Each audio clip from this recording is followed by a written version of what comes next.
Reuni 212 digelar dengan doa bersama untuk korban bencana. Menteri PU ungkap wilayah Sibolga sudah tidak terisolasi.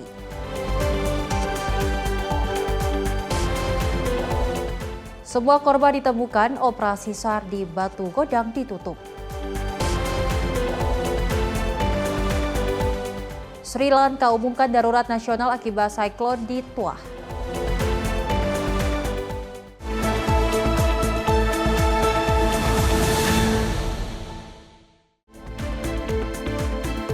Halo pemirsa, Menyapa Indonesia Pagi kembali hadir menemani Anda. Selain 4 informasi utama tadi, kami akan menghadirkan informasi menarik lainnya.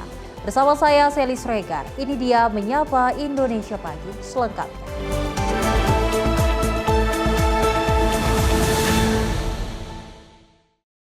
Dan pemirsa, kita awali informasinya di mana reuni Akbar 212 di Monas kembali digelar dan berlangsung pada Selasa sore pukul 17.00 waktu Indonesia bagian Barat.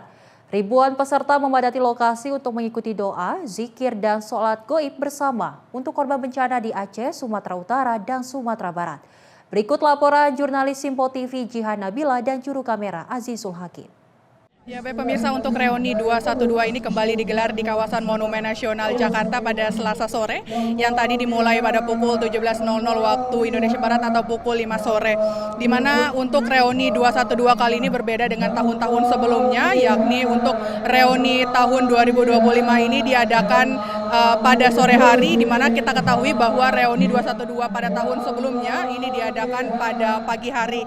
Dan kemudian dapat saya sampaikan juga bahwa untuk reuni 212 di tahun ini, kegiatan ini menghadirkan nuansa persaudaraan dan juga kerukunan umat, sekaligus menjadi ruang bagi masyarakat menunjukkan solidaritas ataupun dukungan bagi warga Palestina. Hal ini juga tentunya dibuktikan dengan para peserta dari reuni 212 yang hadir di kawasan Monumen Nasional ini membawa sejumlah atribut Palestina seperti bendera dan juga tulisan bentuk dari dukungan Palestina itu sendiri.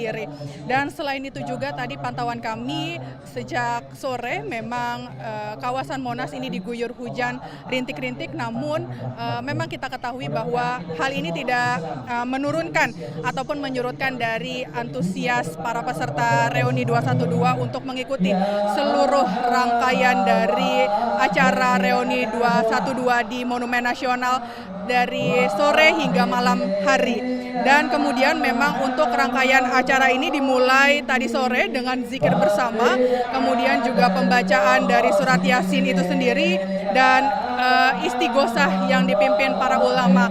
Artinya memang aktivitas ini menjadi pembuka sebelum ribuan peserta dari reuni 212 yang hadir secara langsung di Monumen Nasional ini melaksanakan sholat maghrib dan juga sholat isya bersama.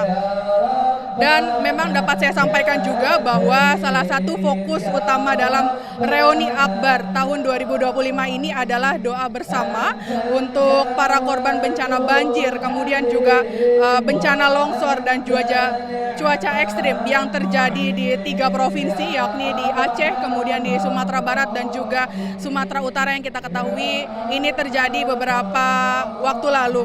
Dan memang doa ini dipanjatkan tidak hanya untuk para korban yang meninggal dunia, tetapi juga untuk keluarga yang ditinggalkan ataupun yang masih bertahan di lokasi bencana. Kemudian doa juga turut dipanjatkan untuk para relawan yang bekerja di lapangan membantu mengevakuasi dari para korban bencana, serta juga doa ini juga turut dipanjatkan untuk proses pemulihan dari daerah terdampak.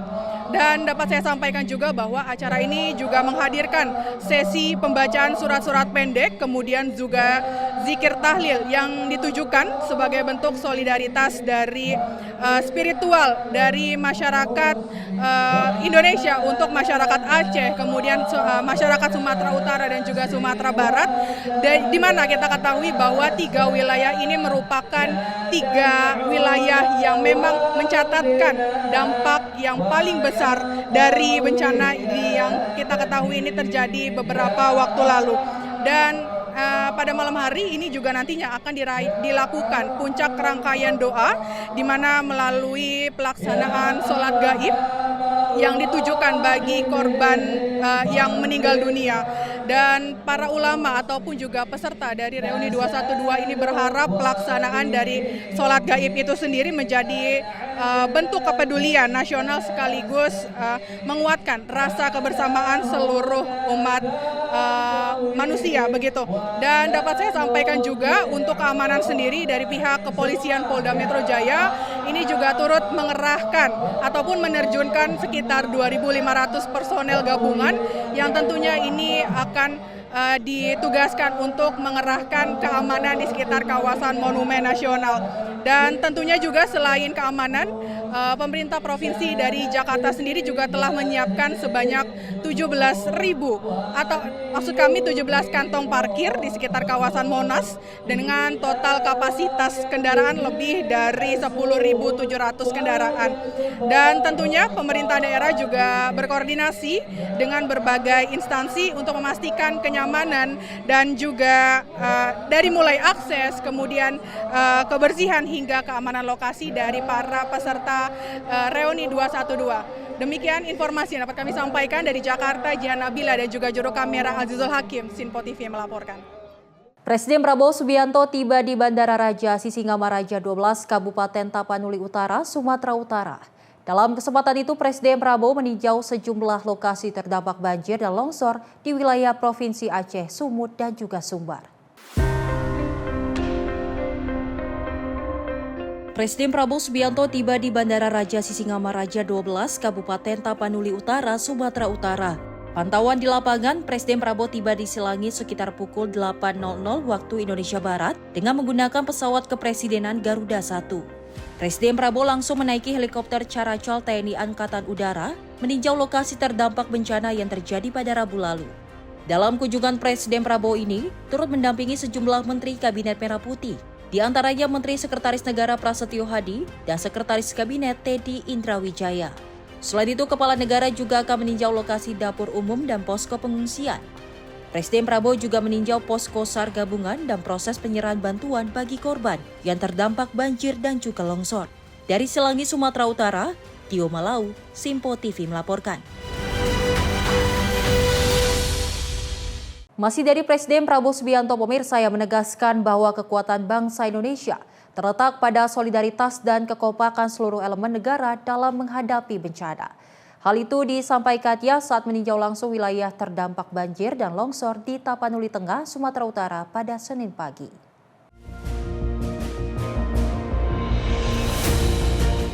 Presiden Prabowo Subianto menegaskan bahwa kekuatan bangsa Indonesia terletak pada solidaritas dan kekompakan seluruh elemen negara dalam menghadapi bencana. Dalam kesempatan itu, Prabowo menyampaikan apresiasi tinggi atas respon cepat seluruh instansi pemerintah dan relawan, sekaligus memberikan pesan optimisme kepada masyarakat. Presiden mengakui tantangan yang dihadapi tim penanganan di lapangan.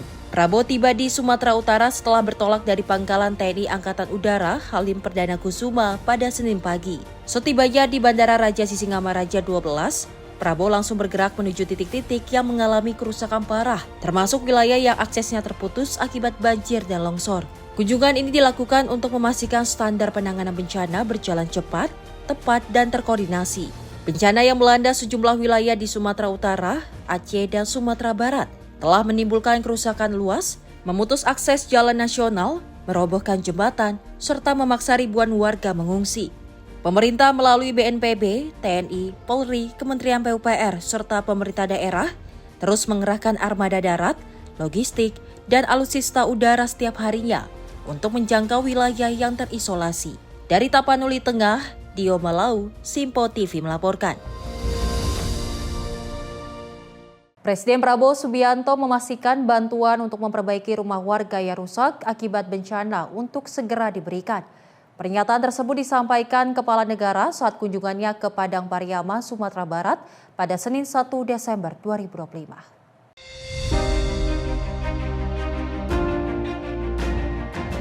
Menanggapi bencana banjir dan longsor yang melanda beberapa wilayah, Presiden Prabowo Subianto menyatakan kesiapannya untuk memberikan bantuan secara cepat dan menyeluruh. Kepala negara berkomitmen memperbaiki rumah warga yang rusak, membangun jembatan yang terdampak, serta memperkuat distribusi bantuan melalui udara bagi masyarakat terdampak. Pernyataan ini disampaikan saat kunjungannya ke Padang Pariaman, Sumatera Barat pada Senin 1 Desember 2025. Dalam kesempatan tersebut, Prabowo menyampaikan rasa prihatin dan bela sungkawa kepada warga korban bencana. Ia menegaskan bahwa pemerintah akan terus mendampingi rakyat di masa sulit, mempercepat distribusi bantuan, dan mengerahkan seluruh sumber daya yang ada agar proses penanganan bencana berjalan cepat dan efektif. Jembatan sedang kita hitung semua, insya Allah kita akan perbaiki semuanya. Rumah-rumah yang rusak dan hanyut akan kita bantu.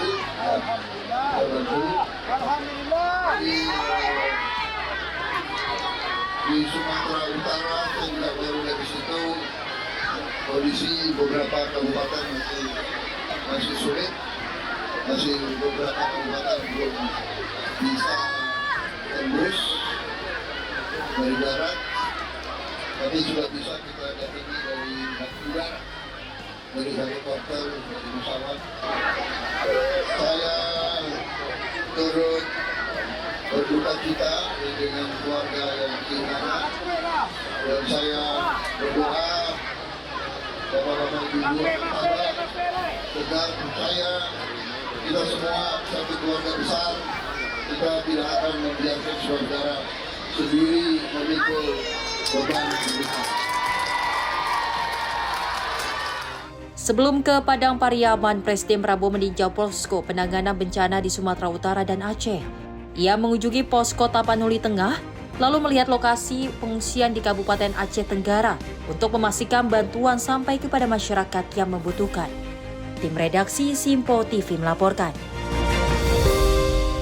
Pemirsa, banjir di Aceh Tenggara membuat lahan jagung warga terendam dan gagal panen. Menanggapi hal tersebut, Presiden Prabowo Subianto menegaskan pemerintah akan memperhatikan kondisi warga dan memberikan bantuan terbaik.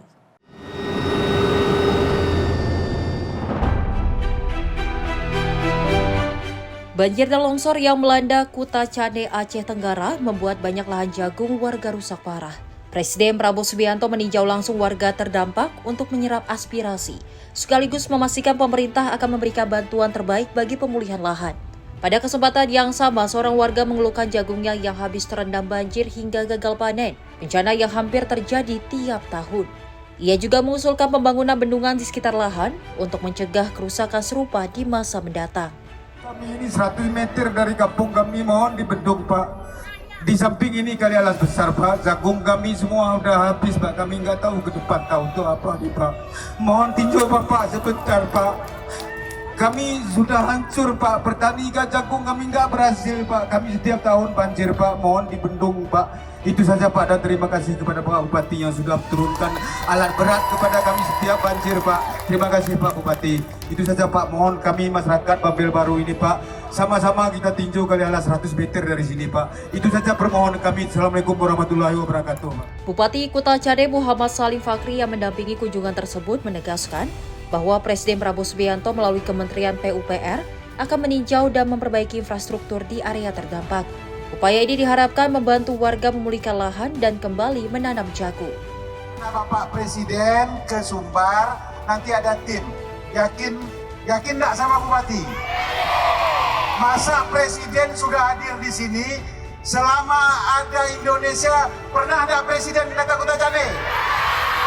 Tepuk tangan untuk Bapak Presiden. Maka lebih dan kurang kami mohon maaf, nanti izin Pak Presiden ada tim yang nanti. Ya, Menteri PU masih di sini. Saya kira yakin sama Bapak Presiden. Hidup Pak Prabowo. Kita perhatikan, kita bantu, tapi percayalah kita akan berbuat yang terbaik untuk rakyat. Ya. Tim redaksi Simpo TV melaporkan.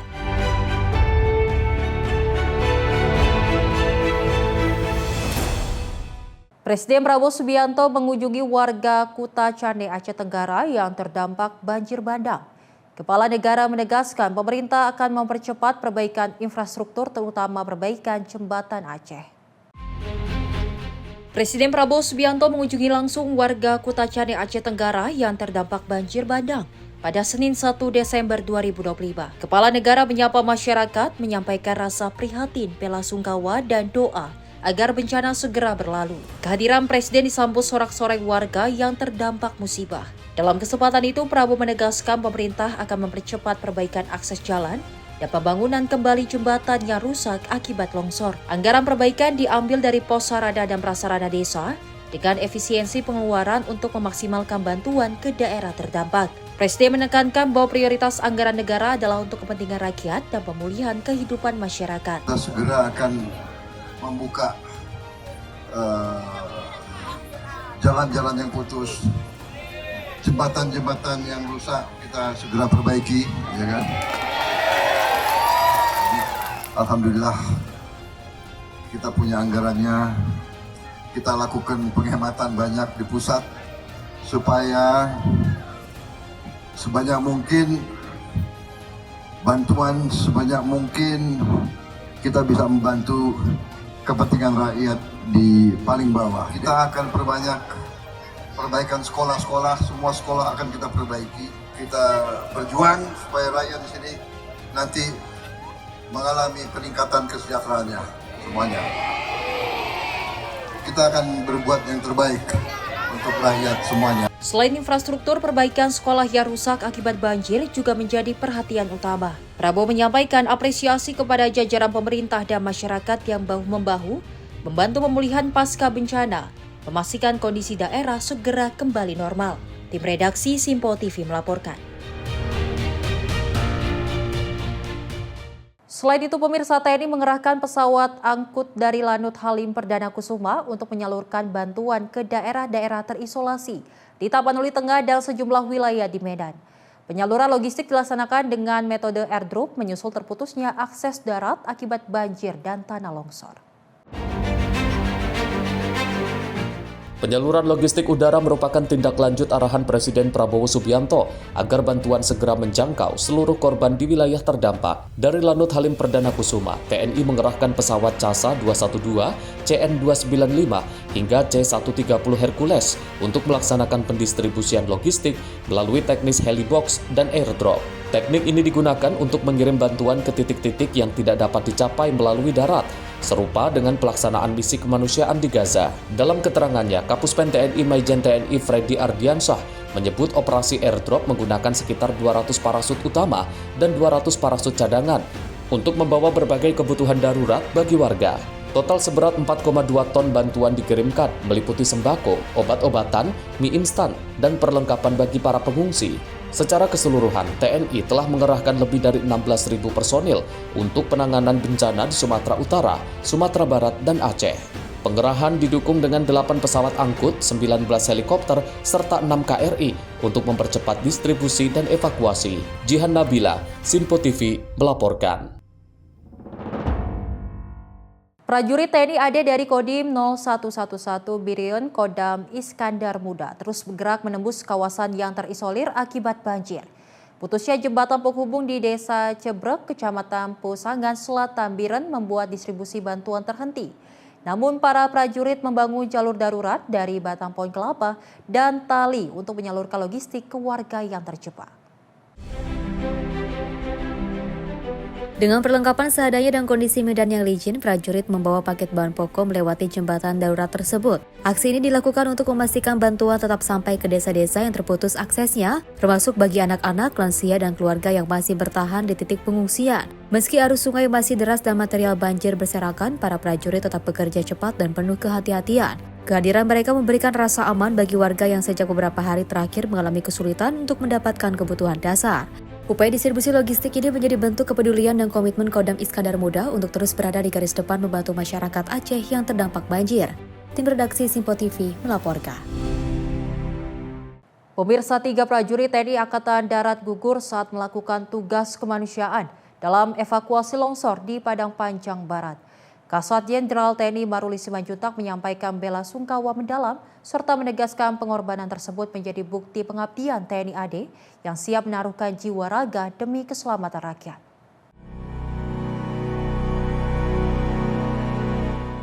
TNI AD terus melanjutkan upaya pencarian terhadap 2 prajurit yang masih hilang kontak saat bencana longsor melanda Padang Panjang Barat pada akhir pekan lalu. 2 prajurit tersebut hilang saat melakukan evakuasi warga yang terperangkap material longsor. Dari 2 prajurit yang terlibat dalam misi kemanusiaan itu, 1 diantaranya telah ditemukan dalam kondisi meninggal dunia. Kasat Jenderal TNI Maruli Simanjuntak menyampaikan duka cita mendalam atas gugurnya prajurit TNI AD. Hal itu menunjukkan pengabdian prajurit tanpa batas demi menyelamatkan rakyat. Maruli juga menegaskan TNI AD sejak awal telah merespon bencana secara cepat dan menyesalkan pihak-pihak yang menilai lambat. Kami juga pada saat ini juga TNI Angkatan Darat khususnya berduka karena di hari kejadian musibah itu anggota kita sedang membantu terbawa hanyut 2 orang, 1 sudah ditemukan meninggal. Jadi saya kalau mendengar orang mengatakan respon yang kurang cepat, saya merasa bahwa anggota saya sudah mengorbankan jiwanya, tapi dikatakan seperti itu rasanya terenyuh juga hati saya. Dari Jakarta, Jihan Nabila Azizul Hakim, Sinpo TV melaporkan. Helikopter TNI Angkatan Udara mengevakuasi seorang ibu hamil dari Desa Lokop, Aceh Timur ke Bandara Maliku Saleh Senin siang. Evakuasi udara dilakukan setelah akses darat di wilayah tersebut terputus akibat bencana alam. Dengan mengutamakan keselamatan ibu dan bayi, helikopter bernomor registrasi HT7205 menerbangkan pasien menuju Bandara Maliku Saleh untuk mendapatkan penanganan medis lanjutan. Di saat bersamaan, TNI AU juga mendistribusikan logistik bagi warga terdampak di Kabupaten Gayo Lues dan Aceh Tengah. Kadis Penau Marsya TNI Inyoman Suwatnyana menegaskan evakuasi ini merupakan bentuk respon cepat TNI AU dalam menjangkau wilayah terisolasi. Adapun bantuan logistik diantar langsung ke titik-titik yang hingga kini masih sulit dijangkau melalui darat. Langkah ini sekaligus mencerminkan komitmen TNI AU yang adaptif, modern, profesional, unggul dan humanis yang diarahkan Kepala Staf Angkatan Udara Marsikal TNI M. Tony Harjono. Jihan Nabila, Sinpo TV melaporkan. Pemirsa, informasi menarik lainnya akan kami hadirkan usai jeda. Tetap bersama kami di Menyapa Indonesia Pagi.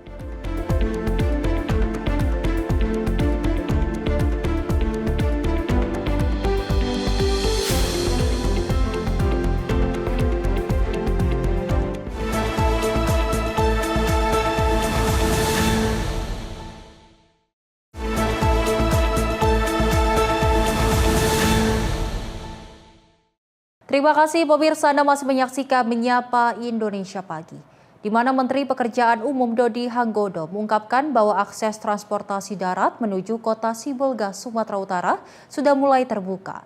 Namun akses transportasi tersebut hanya bisa dilalui oleh kendaraan kecil.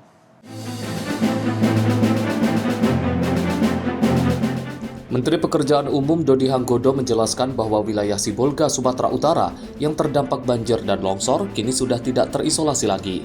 Dodi menyebut akses transportasi pun sudah terbuka, namun hanya bisa dilalui oleh kendaraan kecil saja. Dirinya mengatakan pihaknya menargetkan truk kecil bisa masuk Sibolga agar bantuan melalui darat dapat disalurkan ke pengungsi. Pasalnya saat ini bantuan ke Sibolga bisa dikirim melalui jalur laut, yakni dari Belawan, Sumatera Utara. Kementerian pun juga akan fokus khususnya Sumatera Utara membuka semua konektivitas ke arah Tapanuli, baik Tapanuli Utara, Selatan maupun Tengah. Sebagian besar sih sudah, karena kita lagi mengupayakan daerah yang penting hari ini belum terbuka.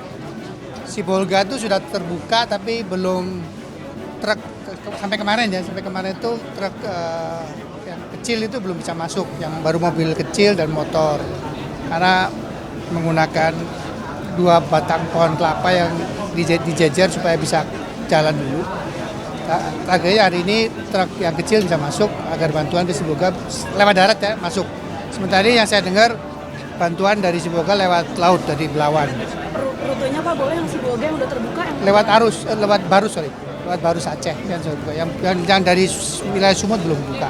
Jadi fokus kita di Sumatera Utara itu buka semua konektivitas yang mengarah ke arah Tapanuli, pada utara, selatan maupun tengah. Sementara di Aceh juga ada beberapa titik yang belum kita buka, kita juga lagi fokus di Aceh. Jadi Aceh dan Sumut fokus kita hari ini ya. Dari Jakarta, Fahrizal Ahmad Amin, Sinpo TV melaporkan. Menteri Pendidikan Dasar dan Menengah atau Mendikdasmen Abdul Muti menegaskan telah mengalokasikan dana sebesar 13,3 miliar rupiah untuk membantu para siswa yang terdampak bencana di 3 provinsi, yakni Sumatera Utara, Sumatera Barat, hingga Aceh. Selain masih terus berupaya melakukan pendataan terkait jumlah bangunan sekolah yang mengalami kerusakan. Bencana banjir dan tanah longsor yang meluluh lantahkan fasilitas pendidikan mendapat perhatian khusus dari Kementerian Pendidikan Dasar dan Menengah atau Kemendikdasmen. Menteri Pendidikan Dasar dan Menengah Abdul Muti saat ditemui di Hotel Borobudur, Jakarta Pusat, Senin malam, turut menyampaikan bela sungkawa yang mendalam atas bencana yang mengakibatkan ratusan orang meninggal dunia. Abdul Muti pun menegaskan telah mengalokasikan dana sebesar 13,3 miliar rupiah untuk membantu para siswa agar mendapatkan perlengkapan sekolah, baik untuk mereka yang duduk di jenjang sekolah dasar, sekolah menengah pertama, hingga sekolah menengah atas. Selain masih terus berupaya melakukan pendataan terkait jumlah bangunan sekolah yang mengalami kerusakan, Kemendikdasmen juga akan menyusun langkah-langkah agar proses pembelajaran terhadap para siswa terdampak bencana bisa tetap dilakukan, meski harus berada di tenda pengungsian. Ini kan kami masih melakukan pemetaan, tim kami masih berada di lokasi di 3 provinsi untuk melakukan pendataan sekolah-sekolah yang rusak, kemudian juga yang kedua melakukan pemetaan apa yang perlu kita lakukan untuk memberikan kesempatan bagi anak-anak untuk tetap bisa belajar. Kemudian yang ketiga, kami juga berusaha untuk nanti memberikan layanan psikososial, tapi yang sudah kami siapkan dan insya Allah nanti juga akan kami distribusikan. Pertama adalah bantuan school kit, baik untuk jenjang SD, SMP maupun SMA. Kemudian juga upaya kami untuk memberikan bantuan dalam bentuk relief melalui dana yang kami sediakan. Kami sekarang sudah menyediakan alokasi dana dari kementerian sebesar 13,3 miliar dan juga menghimpun dana melalui unit zakat di kementerian bagi masyarakat yang mau berpartisipasi kepada untuk mereka yang tertimpa musibah. Selain memberikan kesempatan bagi anak-anak agar bisa tetap belajar, Kemendikdasmen juga bakal memberikan layanan psikososial yang berperan penting dalam membantu korban bencana pulih dari trauma. Dari Jakarta, Dio Malau, Sinpo TV melaporkan. Dari Menko PMK Pratikno menegaskan respon cepat pemerintah terhadap banjir dan longsor yang melanda sejumlah wilayah di Sumatera. Ia menyebut upaya tanggap darurat dan rencana pemulihan jangka panjang mulai disiapkan untuk mempercepat pemulihan masyarakat.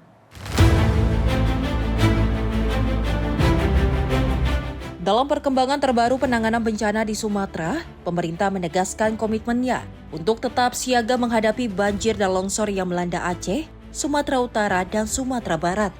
Menko PMK Pratikno menyampaikan bahwa selain merespon keadaan darurat, pemerintah juga mulai menyiapkan skenario rehabilitasi dan rekonstruksi. Hal ini ia sampaikan dalam rapat koordinasi penanganan darurat bencana di Bandar Udara Silangit, Tapanuli Utara pada Minggu 30 November 2025. Pratikno menuturkan bahwa pemerintah menargetkan fase tanggap darurat dapat segera diselesaikan agar proses pemulihan bisa masuk ke tahap rehabilitasi dan rekonstruksi secepatnya.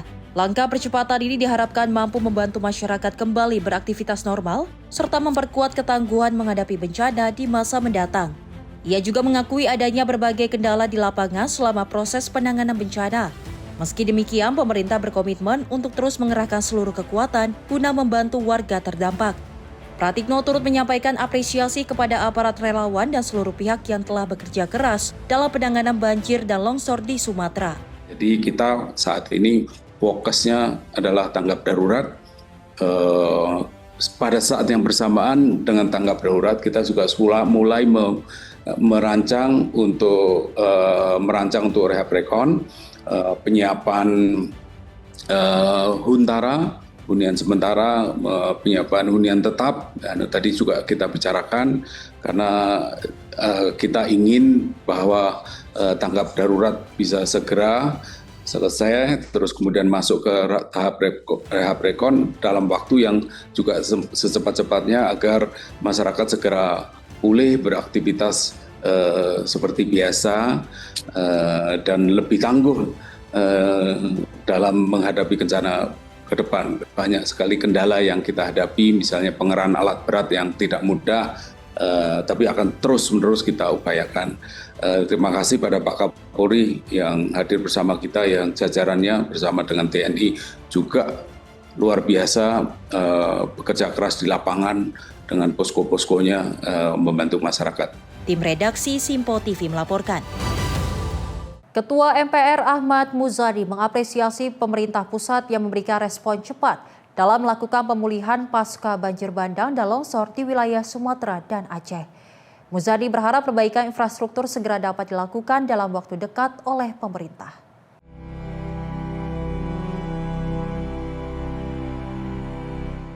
Sejumlah rumah, sekolah, dan akses jalan terlihat rusak parah usai terkena banjir bandang serta longsor di wilayah Sumatera Utara, Sumatera Barat, hingga Aceh. Namun pemerintah pusat kini telah bergerak cepat dalam melakukan pemulihan, seperti memberikan bantuan berupa kebutuhan pokok, menghidupkan listrik yang sempat padam, dan menghidupkan sinyal komunikasi.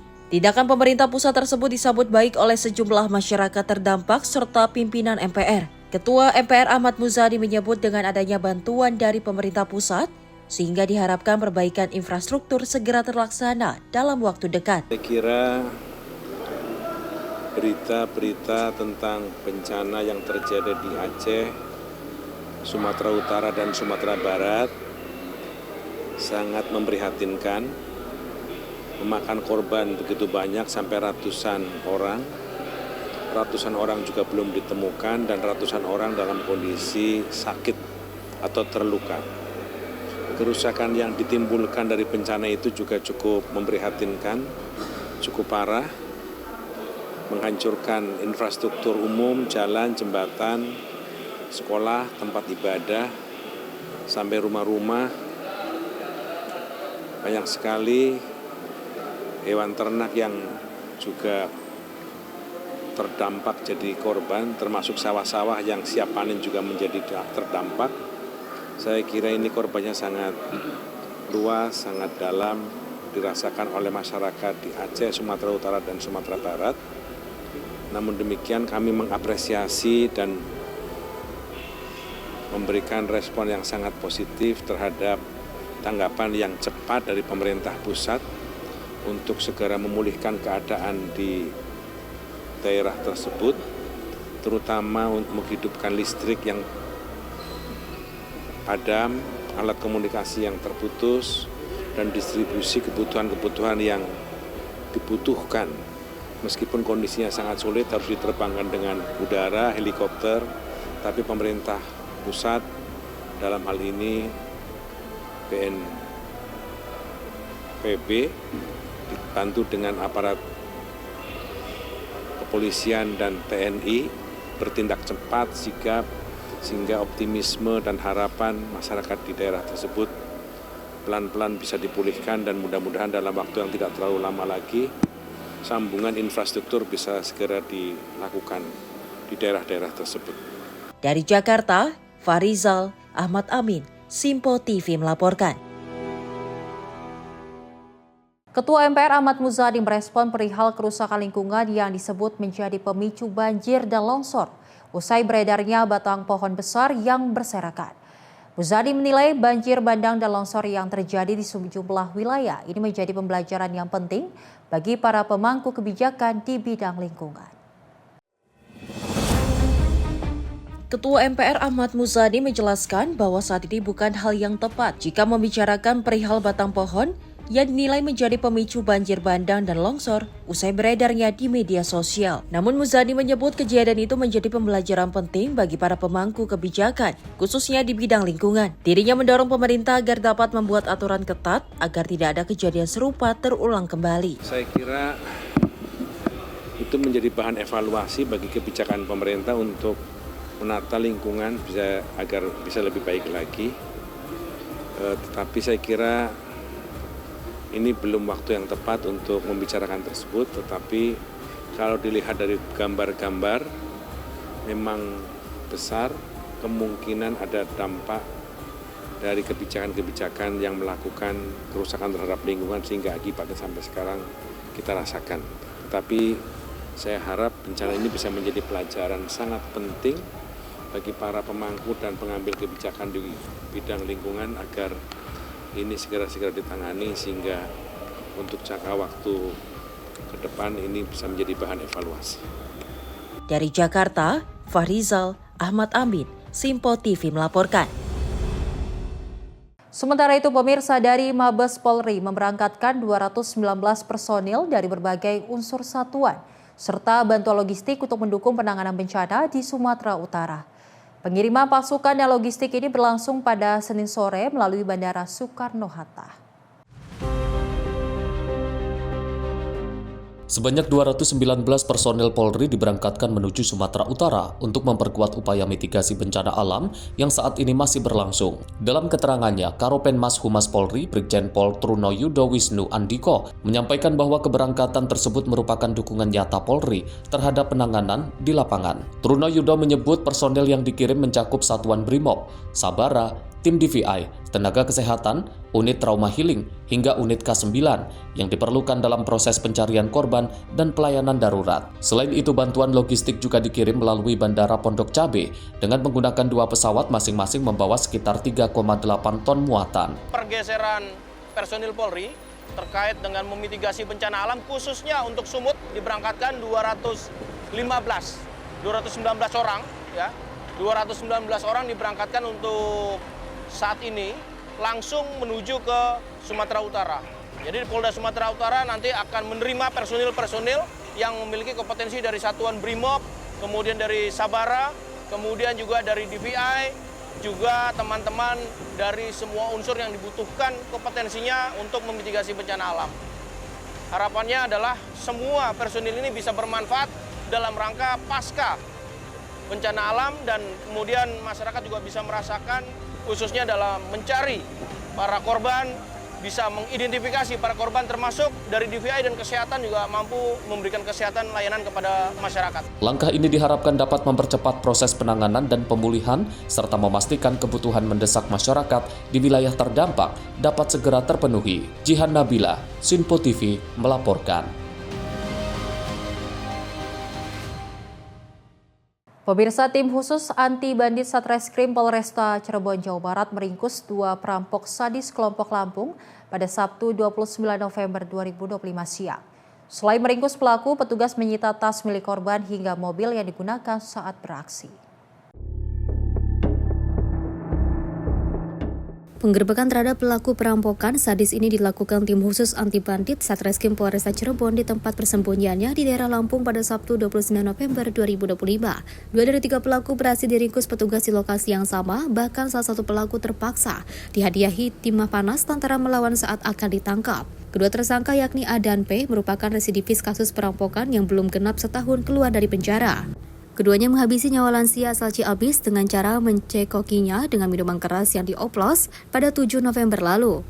Bahkan saat korbannya kejang hingga tewas, pelaku melucuti harta benda korban berupa emas, uang dan kemudian membuang jasadnya di semak-semak daerah Pantura Arjawinangun, Kabupaten Cirebon. Dalam menjalankan aksi sadisnya, pelaku mencari target secara acak dengan sasaran perempuan atau ibu rumah tangga dengan modus menawarkan tumpangan untuk mengantar korban ke tujuan tersangka, kemudian menjegal korban di dalam mobil dan juga memaksanya menenggak miras, oplosan hingga tewas. Dari tangan tersangka, petugas menyita tas korban serta mobil yang digunakan untuk melancarkan kejahatannya. Kemudian para pelaku ini menawarkan tumpangan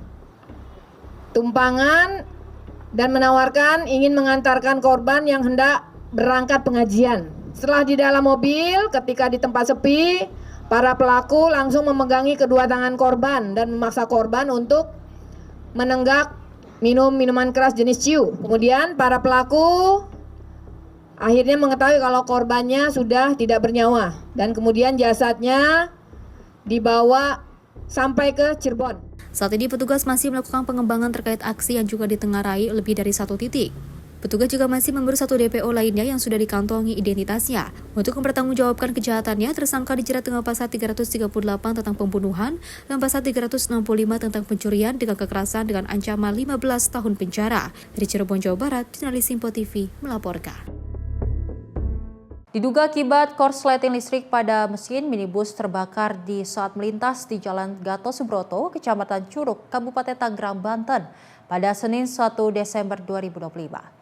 Pengemudi minibus dinyatakan selamat, namun korban mengalami kerugian mencapai Rp250 juta.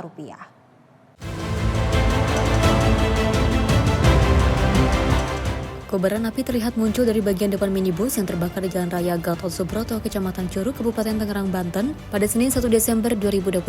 Saluran tangki bahan bakar yang juga ikut terbakar membuat api akhirnya membesar hingga merembet ke bagian interior minibus dan meludeskan sejumlah barang di dalamnya. Api yang terus membesar membuat panik warga sekitar. 1 unit mobil damkar dari Kabupaten Tangerang akhirnya diterjunkan, api berhasil dipadamkan setengah jam kemudian. Petugas damkar mengatakan sebelumnya minibus yang dikendarai oleh Dodi ini melaju dari Jatake menuju pintu masuk tol Bitung, Kecamatan Curug, Kabupaten Tangerang. Namun tiba-tiba keluar kepulan asap dari kap mesin. Pengemudi yang panik kemudian meminggirkan kendaraannya dan keluar menyelamatkan diri sebelum akhirnya api membesar. Diduga kebakaran minibus ini disebabkan adanya korsleting listrik pada bagian mesin karena terkena air hujan. Meski sopir selamat, kerugian ditaksir mencapai Rp250 juta. Kami terima laporan dari Puslap 112 terjadinya kebakaran jenis mobil Innova Hybrid dan personil langsung meluncur ke TKP. Untuk kronologi informasi di TKP dari arah Jatake mau ke Bitung. Kalau untuk penyebab, untuk pemilik mobil diinformasikan dari pengendara lain adanya nyala api di kap mobil depan, di kap mesin mobil depan sudah menimbulkan asap. Setelah itu pengemudi langsung mencari inisiatif untuk meminggirkan kendaraan di tempat area kosong. Setelah itu timbul nyala api besar. Untuk dugaan mungkin arus pendek akibat pengapian mobil tersebut. Untuk korban sementara tidak ada. Untuk kerugian ditaksir kurang lebih Rp250 juta. Untuk unit yang diterjunkan 1 unit 3 personil. Untuk proses pemadaman kurang lebih 30 menit. Setelah dilakukan pemeriksaan, bangkai kendaraan kemudian diamankan ke Polsek Curug. Peristiwa kebakaran minibus ini masih dalam penyidikan unit Reskrim Polsek Curug. Dari Tangerang, Banten, jurnalis Simpo TV melaporkan. Pemirsa, hujan deras disertai angin kencang yang melanda kota Depok, Jawa Barat sepanjang sore pada Senin 1 Desember 2025 membuat atap salah satu rumah warga di Sukmajaya, kota Depok, Jawa Barat ambruk. Beruntung kejadian ini tidak menimbulkan korban luka maupun jiwa.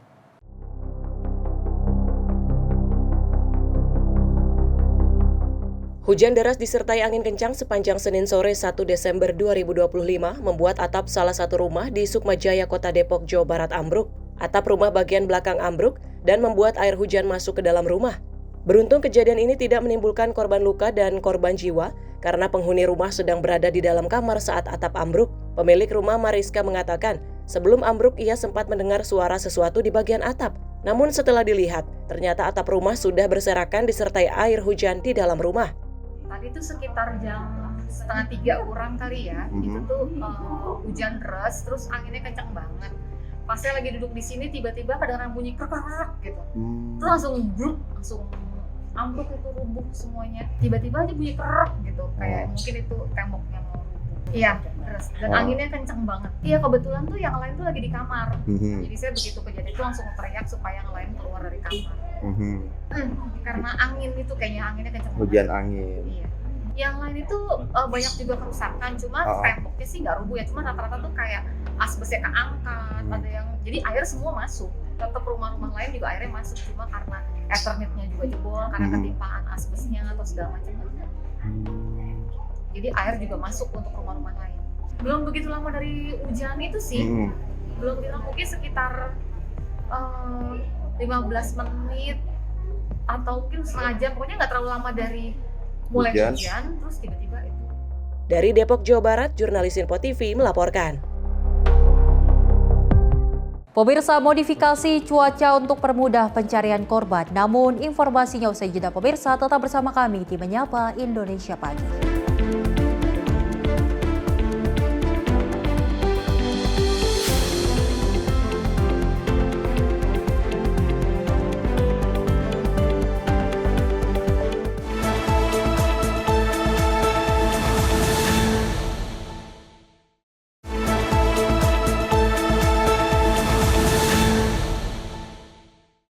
Masih bersama kami pemirsa dalam Menyapa Indonesia Pagi, di mana Kepala BMKG Teguh Faisal Fatani mengatakan pihaknya telah memodifikasi cuaca agar mempermudah pencarian korban yang sempat tertimbun tanah akibat bencana banjir dan juga longsor. Teguh mengatakan pihaknya akan membiarkan hujan terjadi di wilayah Sumatera dan Aceh agar lumpur terbasahi sehingga mempermudah Basarnas untuk melakukan proses evakuasi korban. Badan Meteorologi, Klimatologi, dan Geofisika atau BMKG bekerjasama dengan pihak Basarnas untuk mempermudah proses evakuasi korban yang tertimbun tanah usai bencana banjir dan longsor. Kepala BMKG Teguh Faisal Fatani menjelaskan bahwa pihaknya melakukan modifikasi cuaca dengan menurunkan hujan intensitas ringan agar tanah menjadi basah. Hal itu dilakukan untuk mempermudah tim Basarnas melakukan pencarian korban yang masih tertimbun. Gini, kalau untuk di daerah Aceh, kemudian Sumatera Utara dan Sumatera Barat relatif kondisi cuaca ekstrim sudah lewat ya, tidak terjadi. Tapi juga tadi ada masukan dari Basarnas ketika masuk untuk penyelamatan korban itu seperti padang pasir. Karena hujan sudah dimodifikasi, tidak ada hujan, jadi berdebu kemudian menyulitkan ketika harus menggali ke bawah. Sehingga pada tempat-tempat seperti itu biasanya kita membiarkan hujan terjadi ya agar tanahnya terbasahi dan lebih mudah untuk proses evakuasi. Jadi modifikasi cuaca ini sangat tergantung apa yang dibutuhkan dari proses penyelamatan dan kedaruratan. Itu kira-kira. Tapi kalau cuaca ekstrim di daerah Aceh, Sumatera Utara, dan Sumatera Barat belum ada informasi berikutnya, ya belum terjadi. Dari Jakarta, Farizal Ahmad Amin, Simpo TV melaporkan. Dari pimpinan Komisi 4 DPR menanggapi perihal banyaknya gelondongan batang pohon pasca bencana alam, banjir dan juga longsor yang terjadi di Sumatera. Wakil Ketua Komisi 4 DPR Alex Indra Lukman mengatakan pihaknya akan memanggil Kementerian Kehutanan untuk membahas penemuan batang pohon tersebut.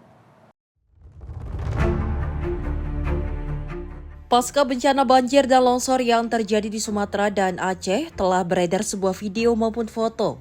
Banyaknya batang pohon besar yang berserakan. Penemuan batang pohon itu kini viral di media sosial yang diduga menjadi pemicu banjir selain karena iklim. Menanggapi hal ini, Wakil Ketua Komisi 4 DPR Alex Indra Lukman mengatakan pihaknya akan memanggil Kementerian Kehutanan untuk membahas perihal tersebut. Alex menyebut jika adanya pembalakan liar, maka ia mendorong Kementerian Kehutanan untuk membuat kebijakan baru. Kita melihat bahwa ini kan baru pertama kali ya siklon yang seperti ini terjadi di wilayah tropis di Indonesia. Tentu ya curah hujannya sangat ekstrim sekali, tetapi dari material yang terbawa, logika kita juga mengatakan ini bukan hanya kemudian air yang melimpah, tetapi ada sesuatu di hulu, ya, di lereng bukit yang terjadi. Oleh karena itu nanti pada Kamis tanggal 4 Desember pukul 14 kita sudah mengundang Kementerian Kehutanan untuk paparan, apalagi kita juga sudah membaca yaitu pernyataan dari Pak Menteri Kehutanan bahwa akan melakukan evaluasi dan akan merumuskan sebuah kebijakan yang berbeda, yang baru untuk mengatasi hal ini. Siklon yang seperti ini apabila sudah terjadi, tentu bisa kita prediksi untuk tahun-tahun depannya mungkin akan terjadi lagi gitu loh. Oleh karena itu memang butuh kebijakan tentang kehutanan kita yang baru, yang up to date untuk supaya bencana seperti ini tidak terulang lagi. Dari Jakarta, Farizal Ahmad Amin, Simpo TV melaporkan. Pemirsa, semua korban telah ditemukan. Operasi SAR warga terdampak banjir dan juga tanah longsor di Kampung Duren, Desa Batu Godang, Kecamatan Angkola Sangkunur, Kabupaten Tapanuli Selatan, Sumatera Utara ditutup pada Senin 1 Desember 2025. Tim evakuasi telah menemukan seluruh 22 korban warga terdampak dalam keadaan meninggal dunia.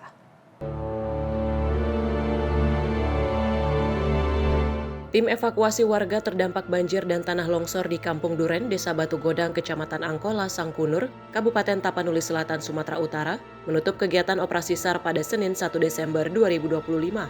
Operasi SAR ini ditutup karena seluruh korban berjumlah 22 orang yang merupakan warga terdampak banjir dan tanah longsor di daerah tersebut telah ditemukan.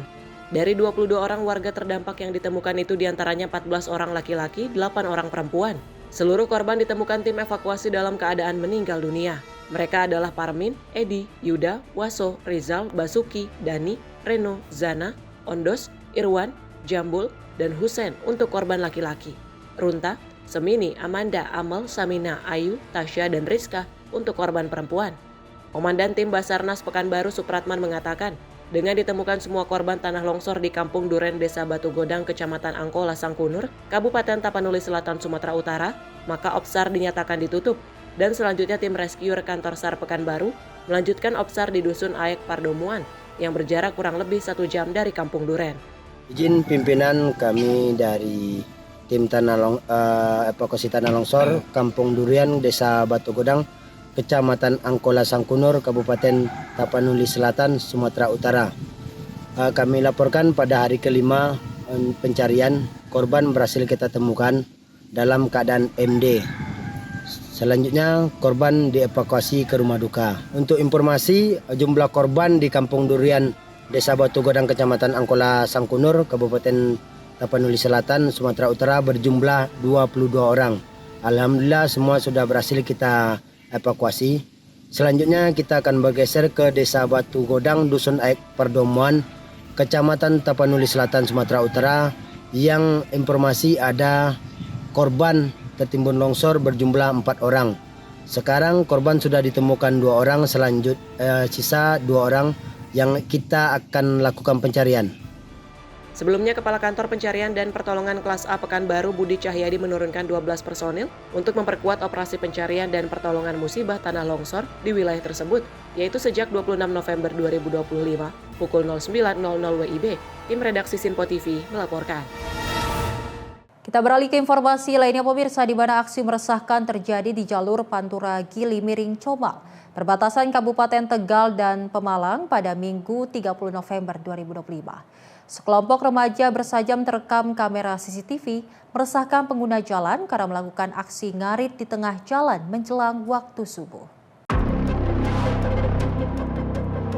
Rekaman CCTV menunjukkan kelompok remaja berkumpul di badan Jalan Pantura pada pukul 3:41 pagi saat kumandang tahrim menjelang subuh. Mereka terlihat membawa benda yang diduga senjata tajam serta menyalakan mercon dan kembang api di tengah jalan. Aksi tersebut dinilai membahayakan pengendara yang melintas, mengingat lokasi merupakan jalur utama Pantura dengan lalu lintas kendaraan yang cukup ramai meski di waktu dini hari.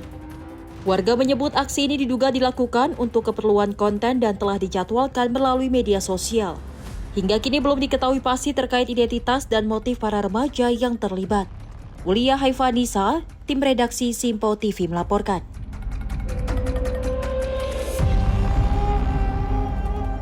Pemirsa, satu keluarga ditemukan tewas di dalam rumahnya di Jalan Marelan 1, Kelurahan Terjun, Kecamatan Medan Marelan, Sumatera Utara pada Senin 1 Desember 2025.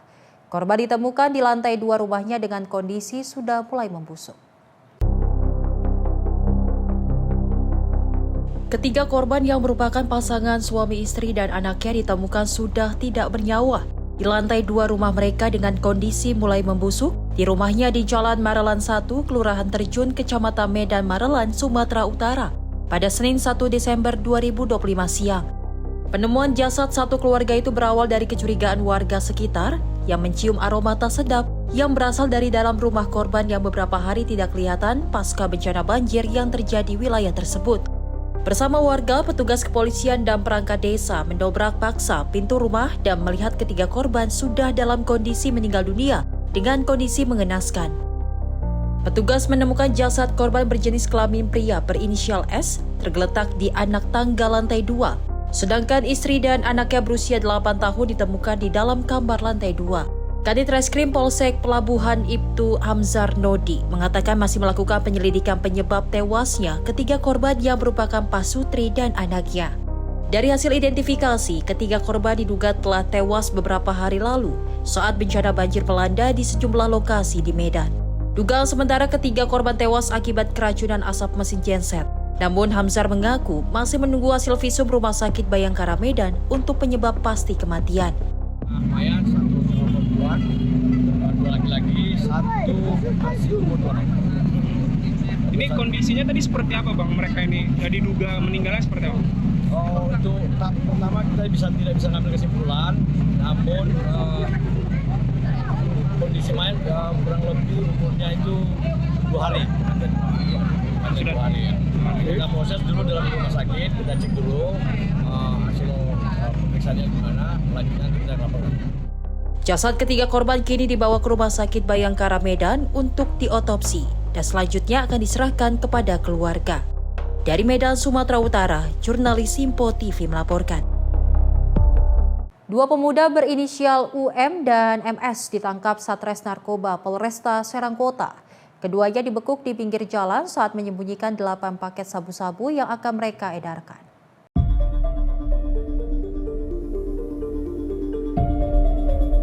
Dua pemuda berinisial UM dan MS tak berdaya saat petugas Satres Narkoba Polresta Serang Kota menggerebek mereka di lingkungan Kaloran, Kota Serang, Banten. Pelaku UM terlihat berusaha menyembunyikan sejumlah paket sabu di saku celananya saat penangkapan. Hasil pemeriksaan sementara, keduanya mengaku menerima 8 paket sabu-sabu siap edar dengan total berat 3,15 gram dari rekan mereka berinisial TG yang saat ini masuk DPO. Kedua pelaku mengaku hanya menjadi kurir dan penyimpan barang dengan imbalan Rp25.000 per setiap titik pengantaran serta Rp100.000 untuk ongkos jalan. Polisi menyita seluruh barang bukti dari saku celana pelaku dan langsung mengamankan keduanya untuk pemeriksaan lanjut. Baik, kami dapat jelaskan di sini yaitu tentang penangkapan dua pemuda yang diduga mengedarkan narkotika jenis sabu-sabu.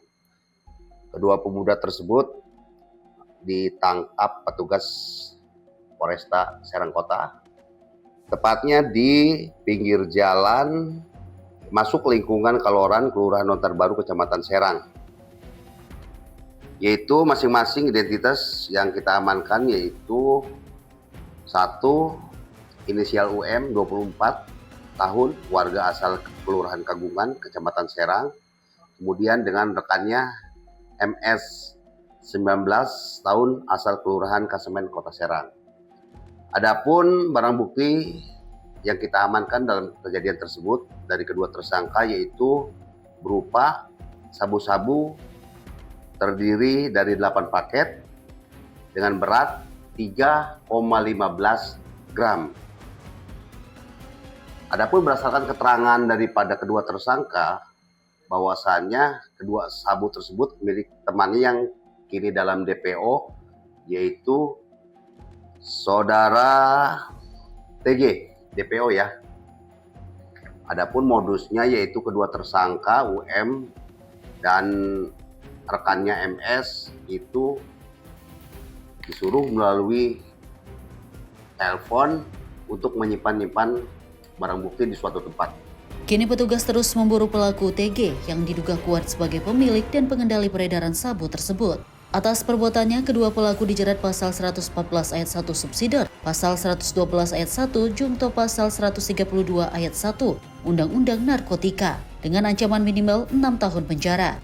Dari Serang, Banten, jurnalis Simpo TV melaporkan. Seorang wanita menangis saat tertangkap basah mencuri daster di toko pakaian di Toko Niagara di Pasar 16 Ilir, Kota Palembang, Sumatera Selatan. Wanita ini tak lagi bisa berkelih saat pemilik toko menunjukkan bukti rekaman CCTV aksi pencurian dirinya.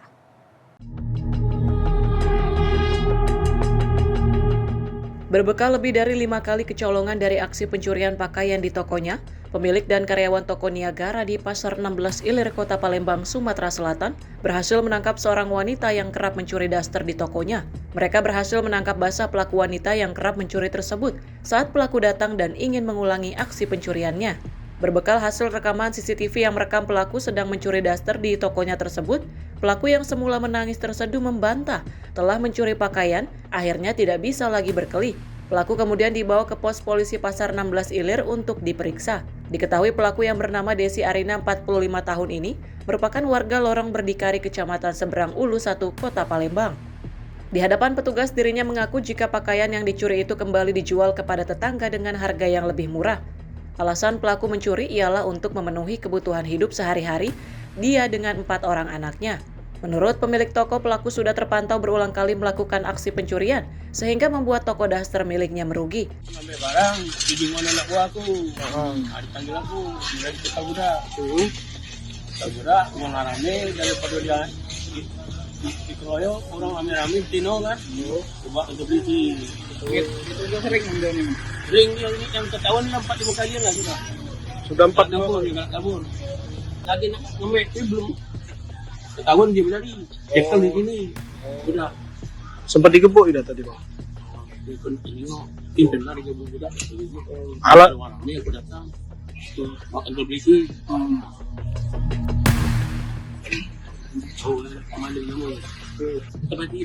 Saat diamankan, dari dalam kantong plastik yang dibawa pelaku ditemukan sejumlah peralatan memasak yang diduga juga hasil pencurian. Korban menuntut uang ganti rugi pakaian yang telah dicuri, sementara saat ini pelaku diamankan di pos polisi dan akan dibawa ke Polsek Ilir Timur 1 Palembang. Dari Palembang, Sumatera Selatan, jurnalis Info TV melaporkan. Informasi lainnya pemirsa, di mana Menteri Investasi dan Hilirisasi Rosan Roslani melakukan pertemuan bersama delegasi perusahaan Cina, Hong Kong, Korea Selatan, dan juga Jepang. Pertemuan tersebut difasilitasi oleh Jenderal TNI Purnawirawan Dr. Muldoko. Dalam rangka memahami visi dan minat para mitra internasional sekaligus menegaskan luasnya peluang kerjasama yang selaras dengan fokus Indonesia dalam menarik investasi yang berkualitas, Menteri Investasi dan Hilirisasi Rosan Roslani melakukan pertemuan bersama delegasi perusahaan China, Hong Kong, Korea Selatan, dan Jepang.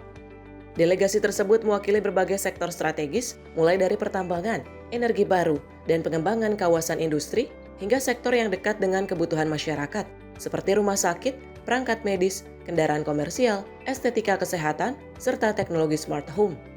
Bertempat di kantor Kementerian Investasi dan Hilirisasi, pertemuan ini difasilitasi oleh Jenderal TNI Purnawirawan Dr. Muldoko yang menunjukkan keterbukaan Indonesia untuk memberikan kesempatan kerjasama kepada negara-negara tetangga, khususnya yang berada di Asia, agar bisa tumbuh dan maju bersama. Tim redaksi Info TV melaporkan.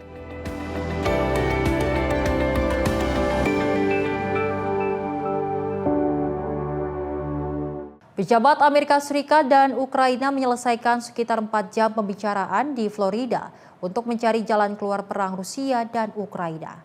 Menteri Luar Negeri Amerika Serikat Marco Rubio menyebut pembahasan sangat produktif, namun menegaskan masih banyak pekerjaan yang harus ditempuh untuk mencapai kesepakatan damai. Pertemuan tingkat tinggi ini digelar hanya beberapa hari sebelum utusan khusus Presiden Donald Trump, Steve Witkoff, dijadwalkan bertemu ke Moskow untuk bertemu dengan Presiden Vladimir Putin. Rubio, Witkoff, dan Jared Kushner mewakili delegasi Amerika dalam pembicaraan yang berlangsung di Sally Bay Club di Hallandale Beach. Rubio menegaskan pembahasan tidak hanya mengupayakan penghentian perang, namun juga menyusun langkah untuk menjamin kemakmuran jangka panjang Ukraina.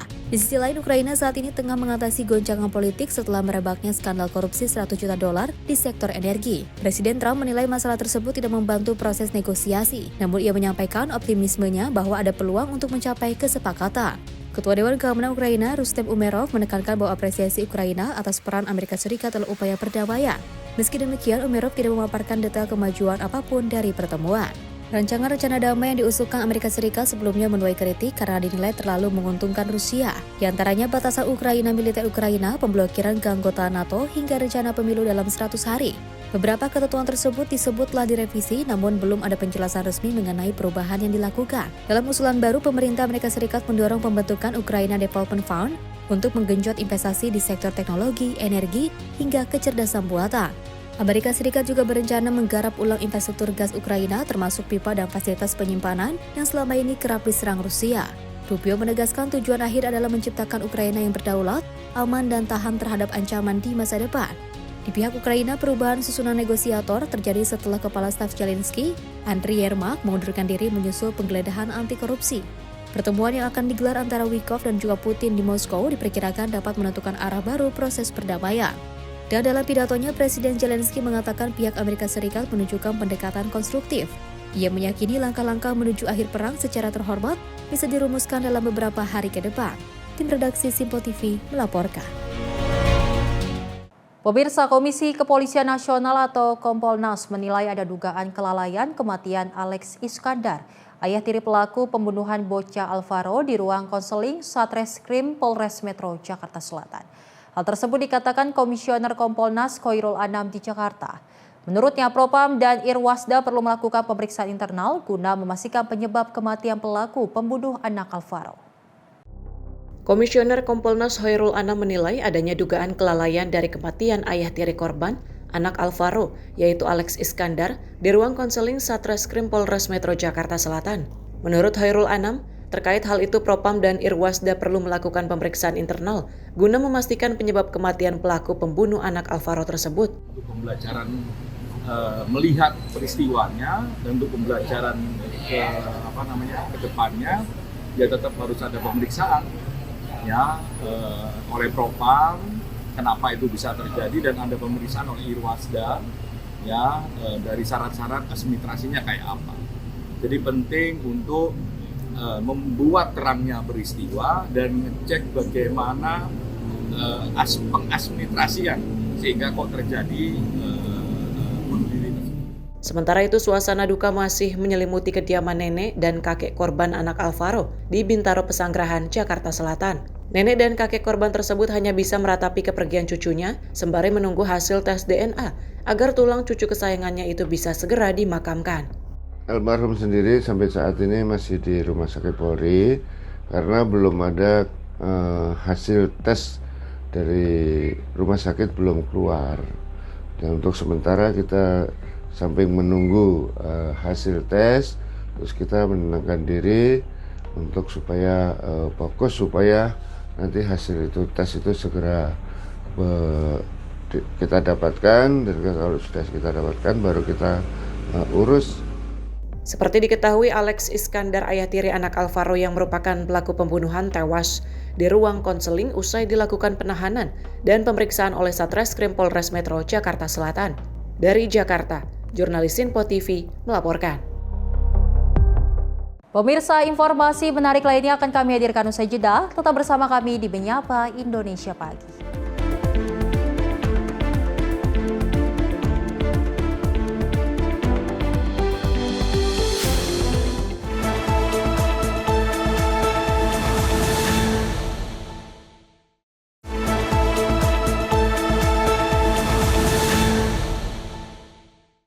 Selamat pagi pemirsa, Anda masih menyaksikan Menyapa Indonesia Pagi. Informasi kita lanjutkan, di mana Wakil Menteri Pendidikan Dasar dan Menengah Fajariza Ulhaq mengapresiasi gelaran PAI Fair yang diselenggarakan oleh Kementerian Agama. Menurutnya, gelaran ini dapat memotivasi para guru dan juga murid dalam memahami pendidikan agama Islam lebih dalam.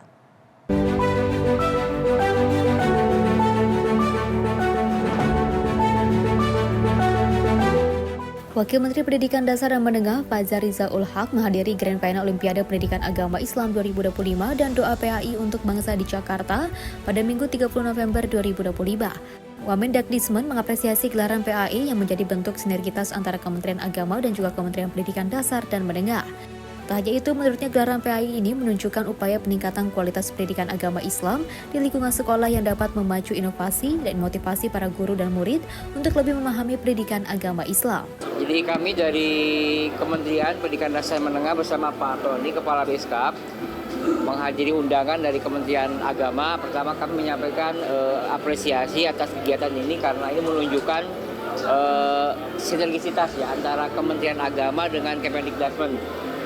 Yang kedua, kami juga mengapresiasi kegiatan ini karena ini menunjukkan bahwa upaya peningkatan ya kualitas pendidikan agama Islam di lingkungan sekolah itu terus mengalami peningkatan, dan salah satunya ajang semacam ini itu akan memacu inovasi, motivasi para guru agama kita, termasuk anak-anak kita untuk lebih memahami tentang pendidikan agama Islam di sekolah masing-masing. Tentu kita harapkan kehadiran pendidikan agama Islam di sekolah itu menjadi salah satu jangkar moral, termasuk juga bisa menumbuhkan pendidikan karakter di lingkungan sekolah, karena itu salah satu inti dari pendidikan adalah menumbuhkan karakter anak-anak kita.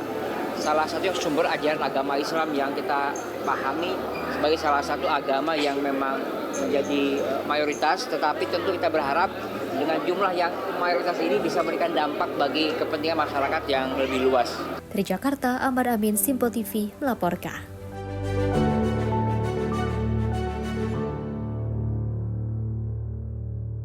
Pemerintah melalui Kementerian Dalam Negeri kian tanggap dalam mengantisipasi mobilitas publik dalam masa libur Nataru mendatang dengan menggelar rapat koordinasi pusat dan daerah dengan beberapa kementerian lainnya dan juga instansi terkait. Menteri Dalam Negeri Tito Karnavian bersama beberapa kementerian lainnya dan pimpinan instansi seperti BMKG, Basarnas, Bulog, PLN, Pertamina, SDP, dan Badan Intelijen Negara menggelar koordinasi pusat dan daerah yang juga dihadiri pemerintah daerah seluruh Indonesia menjelang Hari Raya Natal 2025 dan Tahun Baru 2026 pada Senin pagi di kantor Kementerian Dalam Negeri RI. Rapat koordinasi tersebut untuk mengantisipasi mobilitas publik dalam masa libur akhir tahun ditambah juga membahas langkah pencegahan dan juga kesiapsiagaan. Selain itu juga Tito Karnavian menyampaikan bahwa dalam Nataru ke depannya terjadi lonjakan mobilitas masyarakat.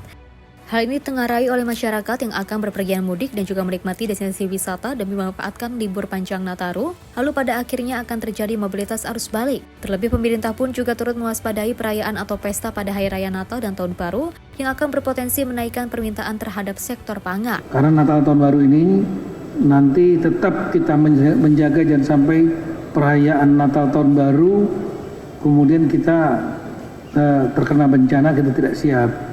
Yang kedua adalah terjadi naiknya mobilitas masyarakat.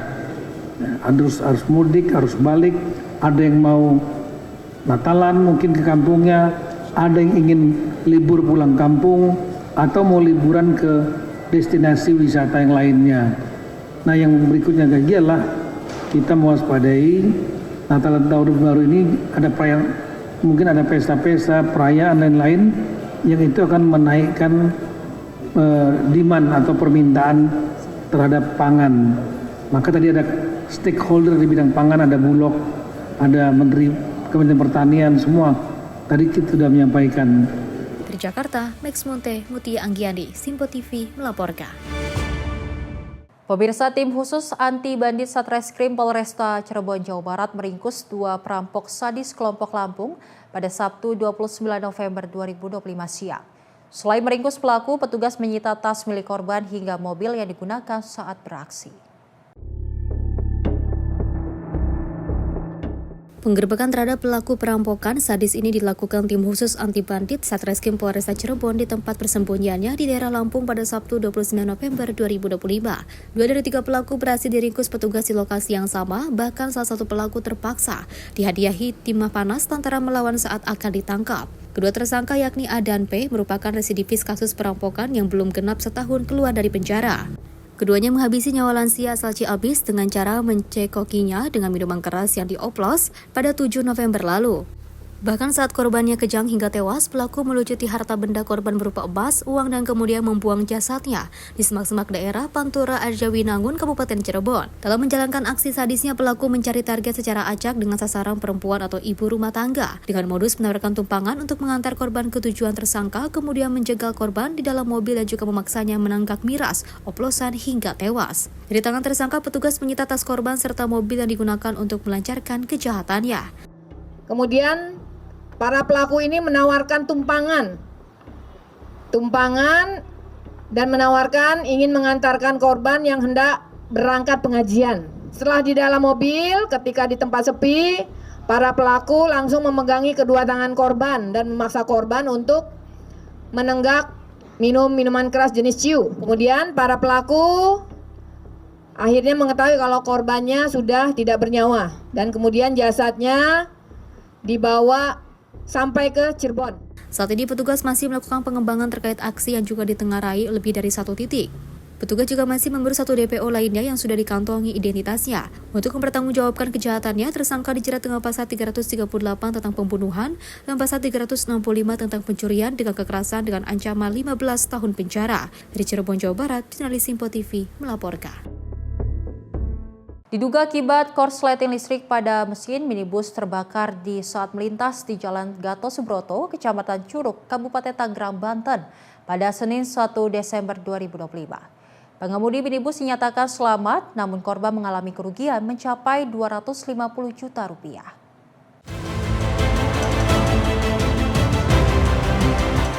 Kobaran api terlihat muncul dari bagian depan minibus yang terbakar di Jalan Raya Gatot Subroto, Kecamatan Curug, Kabupaten Tangerang, Banten pada Senin 1 Desember 2025.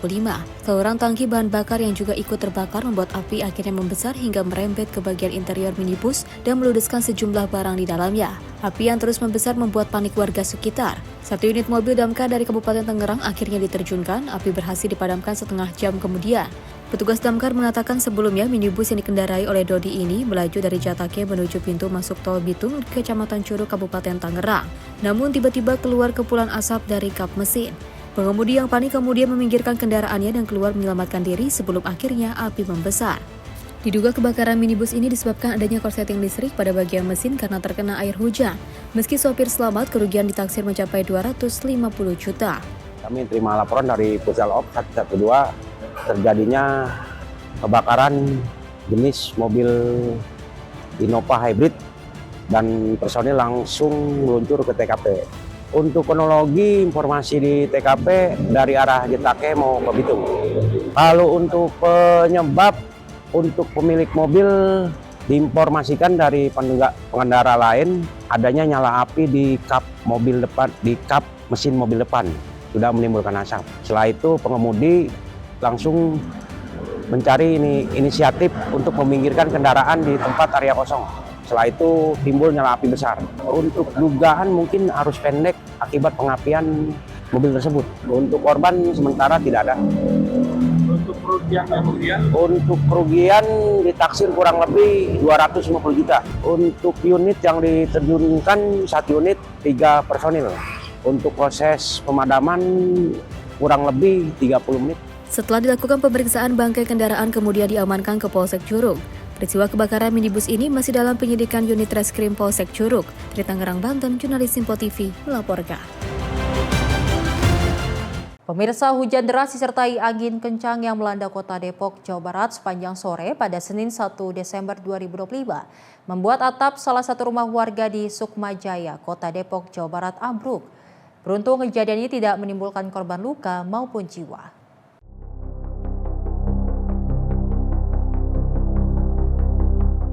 Hujan deras disertai angin kencang sepanjang Senin sore 1 Desember 2025 membuat atap salah satu rumah di Sukmajaya, Kota Depok, Jawa Barat ambruk. Atap rumah bagian belakang ambruk dan membuat air hujan masuk ke dalam rumah. Beruntung kejadian ini tidak menimbulkan korban luka dan korban jiwa karena penghuni rumah sedang berada di dalam kamar saat atap ambruk. Pemilik rumah Mariska mengatakan, sebelum ambruk ia sempat mendengar suara sesuatu di bagian atap. Namun setelah dilihat, ternyata atap rumah sudah berserakan disertai air hujan di dalam rumah. Tadi itu sekitar jam 2:30 kurang kali ya, itu tuh hujan deras, terus anginnya kencang banget. Pas saya lagi duduk di sini, tiba-tiba kedengaran bunyi krek gitu. Terus langsung ambruk itu, rubuh semuanya. Tiba-tiba aja bunyi krek gitu, kayak mungkin itu temboknya mau rubuh. Iya, deras. Dan anginnya kencang banget. Iya, kebetulan tuh yang lain tuh lagi di kamar. Jadi saya begitu kejadian itu langsung teriak supaya yang lain keluar dari kamar. Karena angin itu kayaknya anginnya kencang banget. Hujan angin. Iya.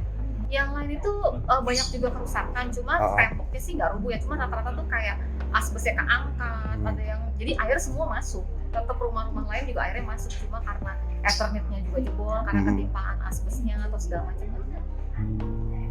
Jadi air juga masuk untuk rumah-rumah lain.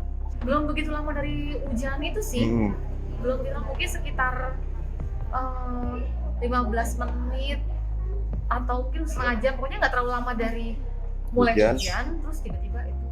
Dari Depok, Jawa Barat, jurnalis Simpo TV melaporkan.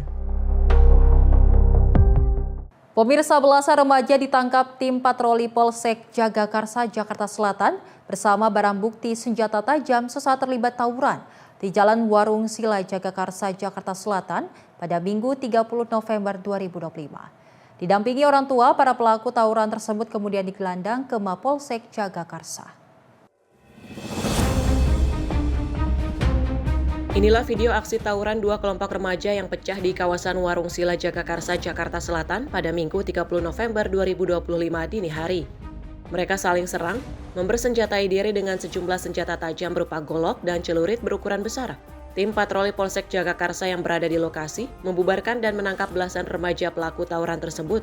Bersama barang bukti senjata tajam celurit berbagai ukuran, belasan remaja itu digelandang petugas ke Mapolsek Jagakarsa, Jakarta Selatan untuk mempertanggungjawabkan perbuatan mereka. Para remaja tersebut kemudian dikumpulkan bersama para orang tua dan guru mereka yang sebelumnya telah dihubungi petugas.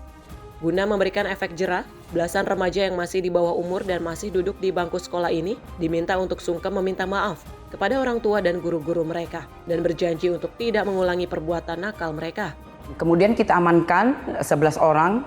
Lanjut untuk tindak lanjuti, setelah kita amankan, kita meminta keterangan tentunya. Kemudian kita menyita untuk barang buktinya, terutama 6 kendaraan bermotor, kemudian juga ada 6 HP. Lanjut juga ada celurit yang panjang, ada 2 celurit. Ya, jadi untuk semuanya kita sudah data adalah pelajar di lingkungan Jagakarsa. Oleh karena itu kita memanggil dari pihak sekolah, kemudian dari orang tua dan juga dari RT dan RW setempat ya di mana mereka tinggal. Sementara itu 2 orang yang sudah cukup umur diproses sesuai hukum yang berlaku dan dijerat Undang-Undang Darurat Kepemilikan Senjata Tajam. Polisi juga mengimbau kepada orang tua untuk lebih mengawasi anak-anaknya, terlebih jika ingin keluar pada malam hari. Dari Jakarta, jurnalis Info TV melaporkan. Aksi pencurian besi penutup saluran air di 2 lokasi berbeda di kawasan Pondok Kopi, Jakarta Timur terekam kamera CCTV. Diduga aksi pencurian yang berbeda hari dan tanggal ini dilakukan oleh pelaku yang sama.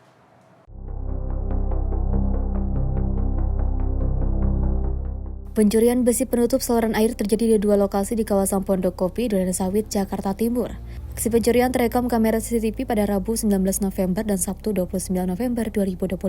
Dalam 2 rekaman kamera CCTV itu diduga pelaku pencurian merupakan orang yang sama. Di lokasi pertama yaitu di RW 8 Pondok Kopi, pelaku seorang diri menggunakan sepeda motor menggondol sebanyak 3 besi penutup saluran air berbentuk panjang yang juga ditaruh di atas jok motor dan duduknya. Menurut pengakuan petugas keamanan Agung, sebelum menggondol besi penutup saluran, pelaku sempat bertemu dengannya, namun pelaku mengaku sedang mengantarkan barang pesanan. Kejadiannya jam 17.53 menit, lewat 53 menit menjelang maghrib.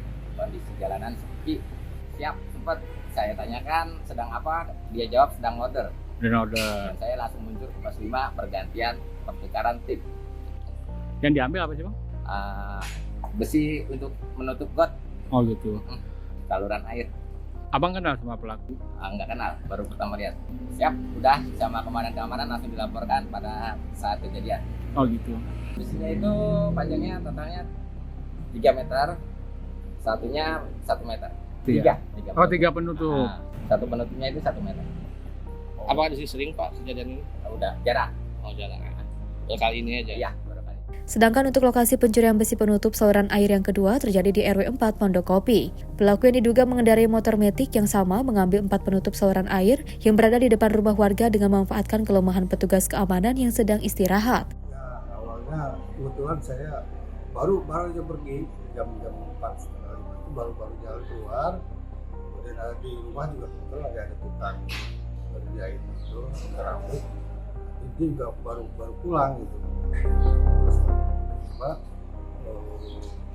ada orang masuk sini, mungkin pikiran orang di sini ya anak-anak yang keluar itu ya tamu-tamu biasa aja gitu.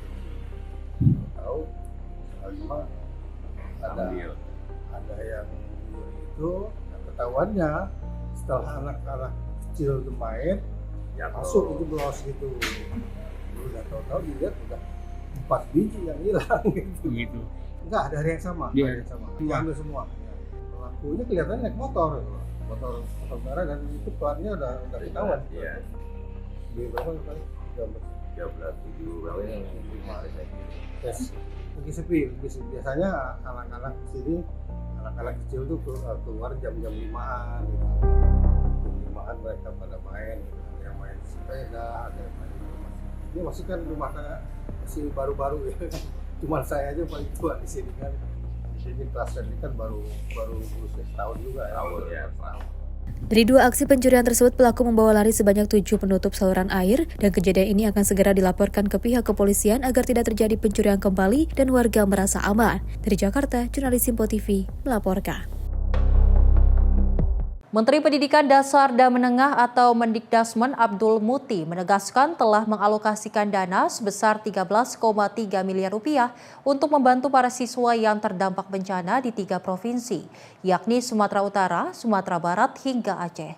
Selain masih terus berupaya melakukan pendataan terkait jumlah bangunan sekolah yang mengalami kerusakan. Bencana banjir dan tanah longsor yang meluluh lantahkan fasilitas pendidikan mendapat perhatian khusus dari Kementerian Pendidikan Dasar dan Menengah atau Kemendikdasmen.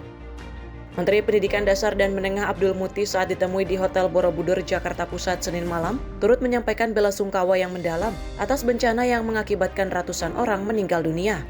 Abdul Muti pun menegaskan telah mengalokasikan dana sebesar 13,3 miliar rupiah untuk membantu para siswa agar mendapatkan perlengkapan sekolah, baik untuk mereka yang duduk di jenjang sekolah dasar, sekolah menengah pertama, hingga sekolah menengah atas.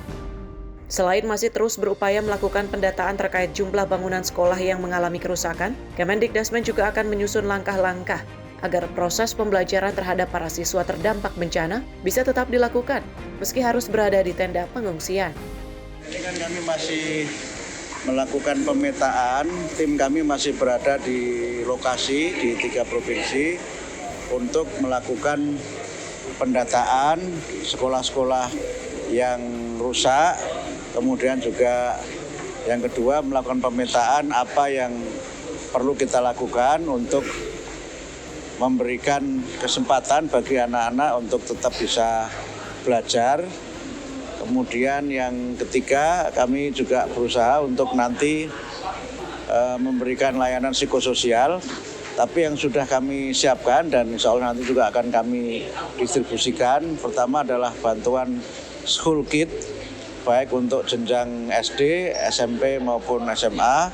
Kemudian juga upaya kami untuk memberikan bantuan dalam bentuk relief melalui dana yang kami sediakan. Kami sekarang sudah menyediakan alokasi dana dari kementerian sebesar 13,3 miliar dan juga menghimpun dana melalui unit zakat di kementerian bagi masyarakat yang mau berpartisipasi kepada untuk mereka yang tertimpa musibah. Selain memberikan kesempatan bagi anak-anak agar bisa tetap belajar, Kemendikdasmen juga bakal memberikan layanan psikososial yang berperan penting dalam membantu korban bencana pulih dari trauma. Dari Jakarta, Dio Malau, Sinpo TV melaporkan. Dari Menko PMK Pratikno menegaskan respon cepat pemerintah terhadap banjir dan longsor yang melanda sejumlah wilayah di Sumatera. Ia menyebut upaya tanggap darurat dan rencana pemulihan jangka panjang mulai disiapkan untuk mempercepat pemulihan masyarakat. Dalam perkembangan terbaru penanganan bencana di Sumatera, pemerintah menegaskan komitmennya untuk tetap siaga menghadapi banjir dan longsor yang melanda Aceh, Sumatera Utara, dan Sumatera Barat. Menko PMK Pratikno menyampaikan bahwa selain merespon keadaan darurat, pemerintah juga mulai menyiapkan skenario rehabilitasi dan rekonstruksi. Hal ini ia sampaikan dalam rapat koordinasi penanganan darurat bencana di Bandar Udara Silangit, Tapanuli Utara pada Minggu 30 November 2025. Pratikno menuturkan bahwa pemerintah menargetkan fase tanggap darurat dapat segera diselesaikan agar proses pemulihan bisa masuk ke tahap rehabilitasi dan rekonstruksi secepatnya. Langkah percepatan ini diharapkan mampu membantu masyarakat kembali beraktivitas normal serta memperkuat ketangguhan menghadapi bencana di masa mendatang. Ia juga mengakui adanya berbagai kendala di lapangan selama proses penanganan bencana. Meski demikian, pemerintah berkomitmen untuk terus mengerahkan seluruh kekuatan guna membantu warga terdampak. Pratikno turut menyampaikan apresiasi kepada aparat relawan dan seluruh pihak yang telah bekerja keras dalam penanganan banjir dan longsor di Sumatera. Jadi kita saat ini fokusnya adalah tanggap darurat. Pada saat yang bersamaan dengan tanggap darurat, kita juga mulai merancang untuk rehab rekon, penyiapan huntara, hunian sementara, penyiapan hunian tetap. Dan tadi juga kita bicarakan karena kita ingin bahwa tanggap darurat bisa segera selesai, terus kemudian masuk ke tahap rehab rekon dalam waktu yang juga secepat-cepatnya agar masyarakat segera pulih beraktivitas seperti biasa dan lebih tangguh dalam menghadapi bencana ke depan. Banyak sekali kendala yang kita hadapi, misalnya pengerahan alat berat yang tidak mudah, tapi akan terus-menerus kita upayakan. Terima kasih pada Pak Kapolri yang hadir bersama kita, yang jajarannya bersama dengan TNI juga luar biasa bekerja keras di lapangan dengan posko-poskonya membantu masyarakat. Tim redaksi Simpo TV melaporkan. Ketua MPR Ahmad Muzadi mengapresiasi pemerintah pusat yang memberikan respon cepat dalam melakukan pemulihan pasca banjir bandang dan longsor di wilayah Sumatera dan Aceh. Muzadi berharap perbaikan infrastruktur segera dapat dilakukan dalam waktu dekat oleh pemerintah.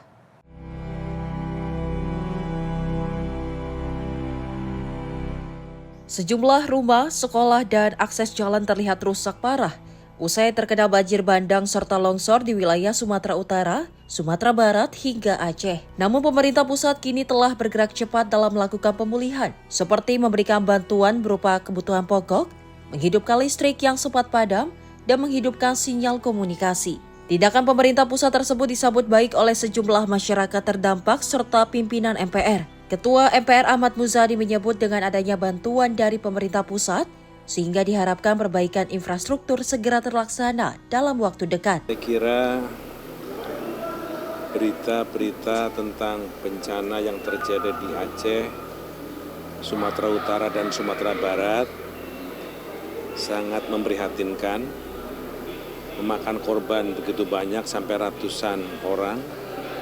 Ratusan orang juga belum ditemukan dan ratusan orang dalam kondisi sakit atau terluka. Kerusakan yang ditimbulkan dari bencana itu juga cukup memprihatinkan, cukup parah, menghancurkan infrastruktur umum, jalan, jembatan, sekolah, tempat ibadah, sampai rumah-rumah. Banyak sekali hewan ternak yang juga terdampak jadi korban, termasuk sawah-sawah yang siap panen juga menjadi terdampak. Saya kira ini korbannya sangat luas, sangat dalam, dirasakan oleh masyarakat di Aceh, Sumatera Utara, dan Sumatera Barat. Namun demikian kami mengapresiasi dan memberikan respon yang sangat positif terhadap tanggapan yang cepat dari pemerintah pusat untuk segera memulihkan keadaan di daerah tersebut, terutama untuk menghidupkan listrik yang padam, alat komunikasi yang terputus, dan distribusi kebutuhan-kebutuhan yang dibutuhkan. Meskipun kondisinya sangat sulit, harus diterbangkan dengan udara, helikopter, tapi pemerintah pusat dalam hal ini BNPB dibantu dengan aparat kepolisian dan TNI bertindak cepat, sigap, sehingga optimisme dan harapan masyarakat di daerah tersebut pelan-pelan bisa dipulihkan dan mudah-mudahan dalam waktu yang tidak terlalu lama lagi sambungan infrastruktur bisa segera dilakukan di daerah-daerah tersebut. Dari Jakarta, Farizal Ahmad Amin, Simpo TV melaporkan. Pemirsa, informasi dari mancanegara akan kami hadirkan usai jeda. Tetap bersama kami di Menyapa Indonesia Pagi.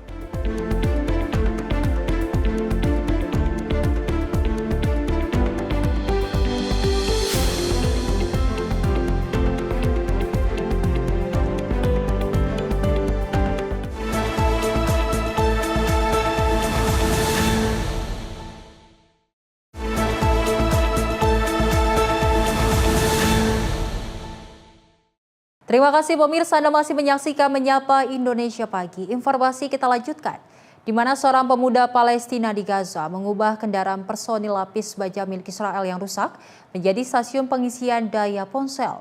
Di tengah krisis listrik yang berlangsung selama lebih dari 2 tahun, inovasi ini menjadi sumber penghasilan dan juga harapan baru.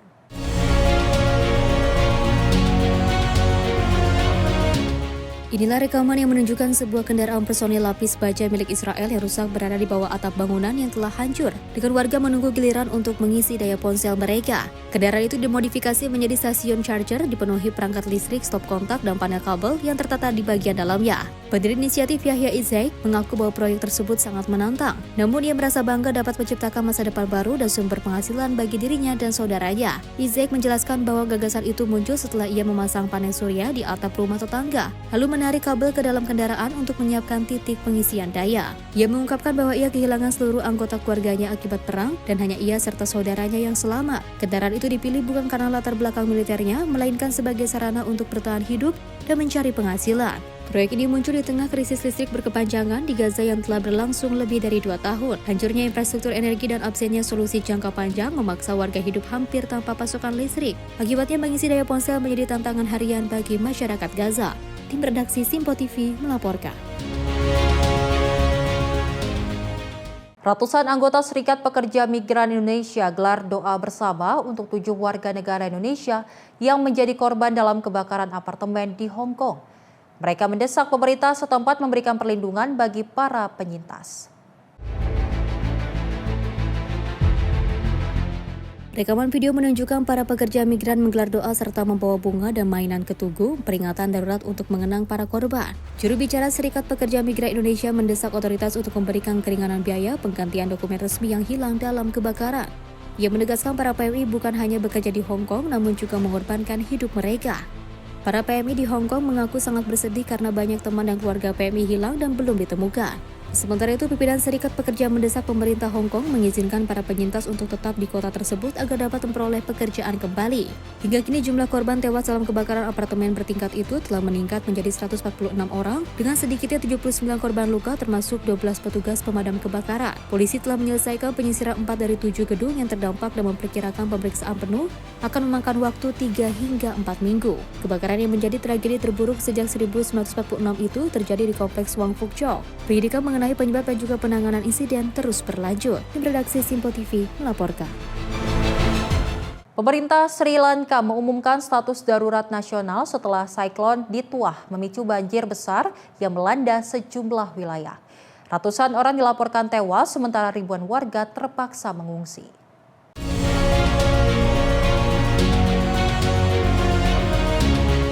Hujan lebat yang dibawa siklon Ditwah membawa banjir besar di Sri Lanka, memaksa pemerintah setempat menetapkan status darurat nasional setelah sedikitnya 334 orang dilaporkan tewas. Rekaman dari Kaduela pada Minggu 30 November 2025 menunjukkan warga terpaksa berjalan di dalam air setinggi lutut. Mereka berusaha menyelamatkan sisa harta benda yang masih bisa diselamatkan. Seorang warga bernama Diasini mengaku sangat terpaksa memindahkan seluruh barang sejak malam sebelumnya, seraya memohon pemerintah untuk memberikan bantuan. Status darurat ini ditetapkan pada Sabtu 29 November 2025 setelah air sungai Kelani terus naik dan juga memaksa evakuasi di sejumlah distrik. Warga mengeluhkan akses ke banyak daerah terputus, bahkan beberapa warga terperangkap tanpa makanan dan kebutuhan dasar. Siklon Ditwah menerpa pesisir timur pada Jumat. Meski musim hujan masih berlangsung, pejabat menyebut skala bencana ini sangat jarang terjadi. Presiden Anura Kumara menyebut bahwa bencana ini sebagai yang paling menantang dalam sejarah negaranya, menegaskan biaya pemulihan diperkirakan akan sangat besar.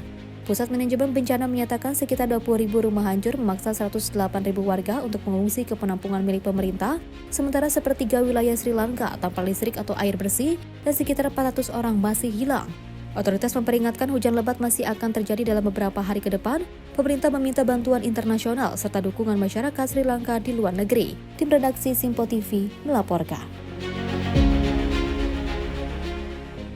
Informasi lainnya pemirsa, di mana Menteri Investasi dan Hilirisasi Rosan Roslani melakukan pertemuan bersama delegasi perusahaan Cina, Hong Kong, Korea Selatan, dan juga Jepang. Pertemuan tersebut difasilitasi oleh Jenderal TNI Purnawirawan Dr. Muldoko. Dalam rangka memahami visi dan minat para mitra internasional sekaligus menegaskan luasnya peluang kerjasama yang selaras dengan fokus Indonesia dalam menarik investasi yang berkualitas, Menteri Investasi dan Hilirisasi Rosan Roslani melakukan pertemuan bersama delegasi perusahaan China, Hong Kong, Korea Selatan, dan Jepang.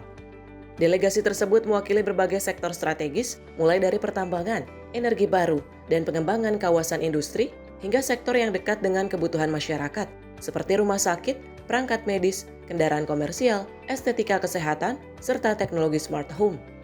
Bertempat di kantor Kementerian Investasi dan Hilirisasi, pertemuan ini difasilitasi oleh Jenderal TNI Purnawirawan Dr. Muldoko yang menunjukkan keterbukaan Indonesia untuk memberikan kesempatan kerjasama kepada negara-negara tetangga, khususnya yang berada di Asia, agar bisa tumbuh dan maju bersama. Tim redaksi Simpo TV melaporkan.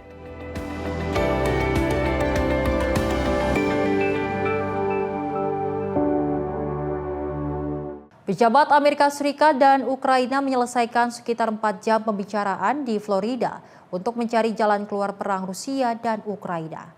Menteri Luar Negeri Amerika Serikat Marco Rubio menyebut pembahasan sangat produktif. namun menegaskan masih banyak pekerjaan yang harus ditempuh untuk mencapai kesepakatan damai. Pertemuan tingkat tinggi ini digelar hanya beberapa hari sebelum utusan khusus Presiden Donald Trump, Steve Witkoff, dijadwalkan bertemu ke Moskow untuk bertemu dengan Presiden Vladimir Putin. Rubio, Witkoff, dan Jared Kushner mewakili delegasi Amerika dalam pembicaraan yang berlangsung di Sally Bay Club di Hallandale Beach.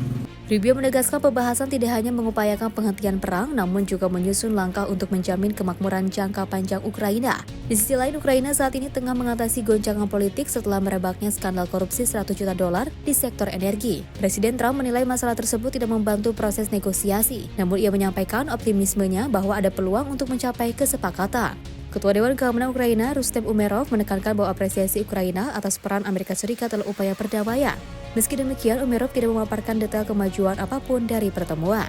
Rancangan rencana damai yang diusulkan Amerika Serikat sebelumnya menuai kritik karena dinilai terlalu menguntungkan Rusia. Di antaranya batasan Ukraina militer Ukraina, pemblokiran keanggotaan NATO, hingga rencana pemilu dalam 100 hari. Beberapa ketentuan tersebut disebut telah direvisi, namun belum ada penjelasan resmi mengenai perubahan yang dilakukan. Dalam usulan baru, pemerintah Amerika Serikat mendorong pembentukan Ukraina Development Fund untuk menggenjot investasi di sektor teknologi, energi, hingga kecerdasan buatan. Amerika Serikat juga berencana menggarap ulang infrastruktur gas Ukraina termasuk pipa dan fasilitas penyimpanan yang selama ini kerap diserang Rusia. Rubio menegaskan tujuan akhir adalah menciptakan Ukraina yang berdaulat, aman dan tahan terhadap ancaman di masa depan. Di pihak Ukraina, perubahan susunan negosiator terjadi setelah Kepala Staf Zelensky, Andriy Yermak, mengundurkan diri menyusul penggeledahan anti korupsi. Pertemuan yang akan digelar antara Witkoff dan juga Putin di Moskow diperkirakan dapat menentukan arah baru proses perdamaian. Dan dalam pidatonya, Presiden Zelensky mengatakan pihak Amerika Serikat menunjukkan pendekatan konstruktif. Ia meyakini langkah-langkah menuju akhir perang secara terhormat bisa dirumuskan dalam beberapa hari ke depan. Tim redaksi Simpo TV melaporkan. Perdana Menteri Israel Benjamin Netanyahu mengajukan permohonan pengampunan kepada Presiden untuk mengakhiri sidang korupsinya yang telah berlangsung lama. Langkah ini disebut Netanyahu sebagai upaya menyatukan negara di tengah perubahan besar di kawasan. Namun permintaan tersebut memicu tuduhan bahwa ia berusaha mengabaikan rule of law.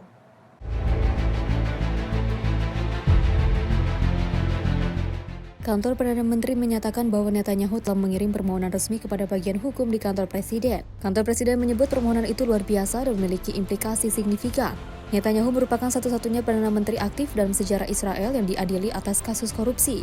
Ia dijerat dengan tuduhan penipuan, pelanggaran kepercayaan dan penerimaan suap dalam 3 perkara terpisah. Netanyahu menolak tuduhan itu dan menyebutnya sebagai perburuan politik. Permohonan tersebut muncul beberapa minggu setelah Presiden Amerika Serikat Donald Trump secara terbuka mendorong Israel untuk memberikan pengampunan. Trump juga mengirim surat kepada Presiden Isaac Herzog menyebut bahwa kasus itu sebagai penuntutan politik yang tidak berdasar.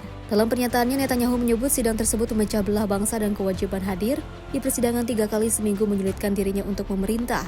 Ia mengatakan bahwa mengakhiri sidang akan membantu meredakan ketegangan. Sepanjang tahun lalu, Netanyahu telah beberapa kali naik ke podium saksi, namun proses hukum berulang kali tertunda karena perang dan gejolak menyusul serangan 7 Oktober 2023. Permohonan pengampunan terdiri dari surat panjang dari pengacara Netanyahu serta surat terpisah yang ditandatangani Netanyahu sendiri. Berkas itu akan dievaluasi Kementerian Kehakiman dan kemudian disampaikan kepada penasihat hukum Presiden. Namun pakar hukum menegaskan bahwa permohonan tersebut tidak akan menghentikan sidang. Mereka menyebut bahwa satu-satunya cara untuk menghentikan proses adalah meminta Jaksa Agung menahan lanjutan persidangan. Tim redaksi Simpo TV melaporkan.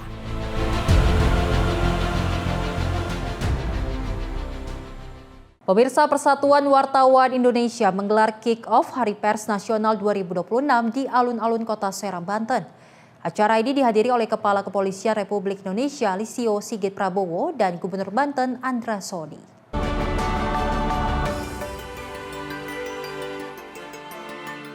Mengawali rangkaian acara Kick-Off Hari Pers Nasional 2026 diselenggarakan kegiatan publik seperti senam, jalan santai, hingga hiburan dan door prize bagi ribuan peserta yang hadir di alun-alun Kota Serang, Banten. Dengan mengusung tema nasional pers sehat, ekonomi berdaulat, bangsa kuat sebagai pesan penting bagi seluruh insan pers Indonesia. Acara ini dihadiri dan dibuka oleh Kapolri Jenderal Polisi Listio Sigit Prabowo, Gubernur Banten Andra Soni, Ketua Umum PWI Ahmad Munir, serta para tokoh dan juga stakeholder terkait. Dan diawali dengan jalan sehat bersama selintasi alun-alun Kota Serang. Kick-Off HPN bisa menjadi momentum bagi seluruh pekerja media di Indonesia untuk terus meningkatkan kualitas pemberitaan, menjaga etika pers, serta hadir sebagai kontrol sosial yang juga konstruktif. Pemerintah Provinsi Banten meyakini kegiatan Hari Pers Nasional 2026 di Provinsi Banten tidak hanya akan berdampak terhadap penguatan sinergi dan kemitraan pemerintah daerah dengan pers dalam mensosialisasikan kebijakan, program kerja, dan kegiatan pembangunan kepada masyarakat. Pemerintah Provinsi Banten meyakini kegiatan HPN 2026 di Provinsi Banten akan berdampak terhadap pengembangan ekonomi daerah, khususnya pada sektor pariwisata di Provinsi Banten. Karena itu, pemerintah Provinsi Banten mengucapkan terima kasih sebesar-besarnya dan menyatakan siap untuk menyelenggarakan puncak peringatan Hari Pers Nasional pada tanggal 9 Februari 2026. Adapun Ketua Persatuan Wartawan Indonesia Ahmad Munir menjelaskan gelaran HPN ini sebagai wujud fokus terhadap ekosistem dunia pewarta di Indonesia, khususnya di tengah era digitalisasi. Rangkaian kegiatannya itu adalah antara lain ada konvensi media massa yang di dalamnya kita berbicara tentang masa depan pers, masa depan media, masa depan wartawan di tengah ancaman disrupsi teknologi.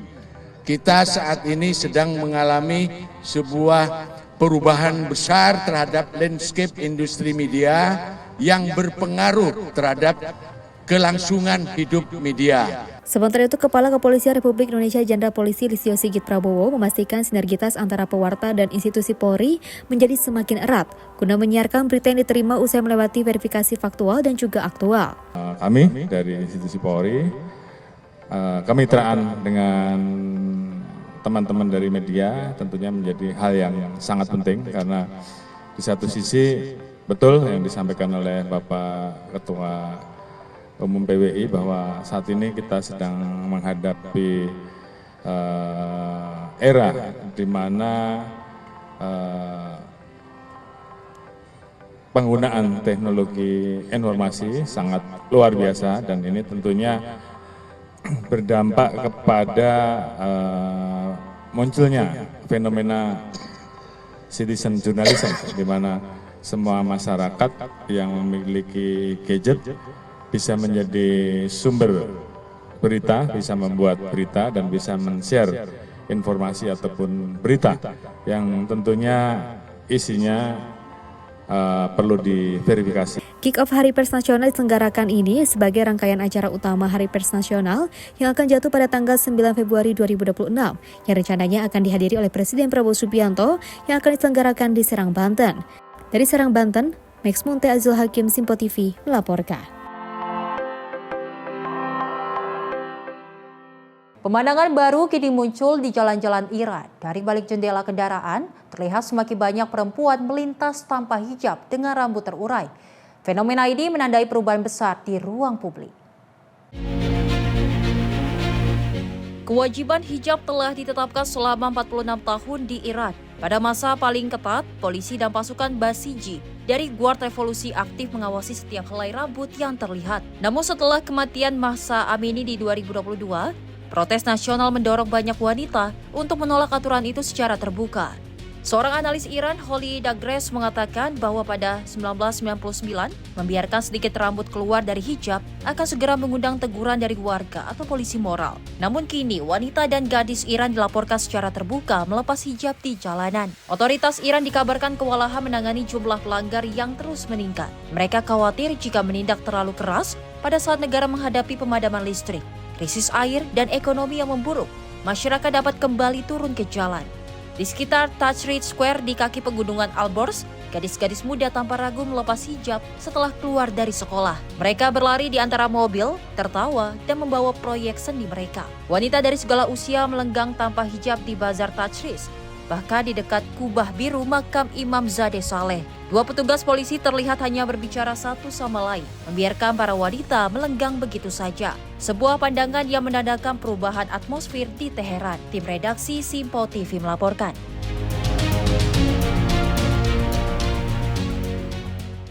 Informasi tadi pemirsa sebagai penutup jumpa kita kali ini dalam Menyapa Indonesia Pagi. Dan saya Selis Regar mewakili kru yang bertugas pamit undur diri. Terima kasih dan sampai jumpa.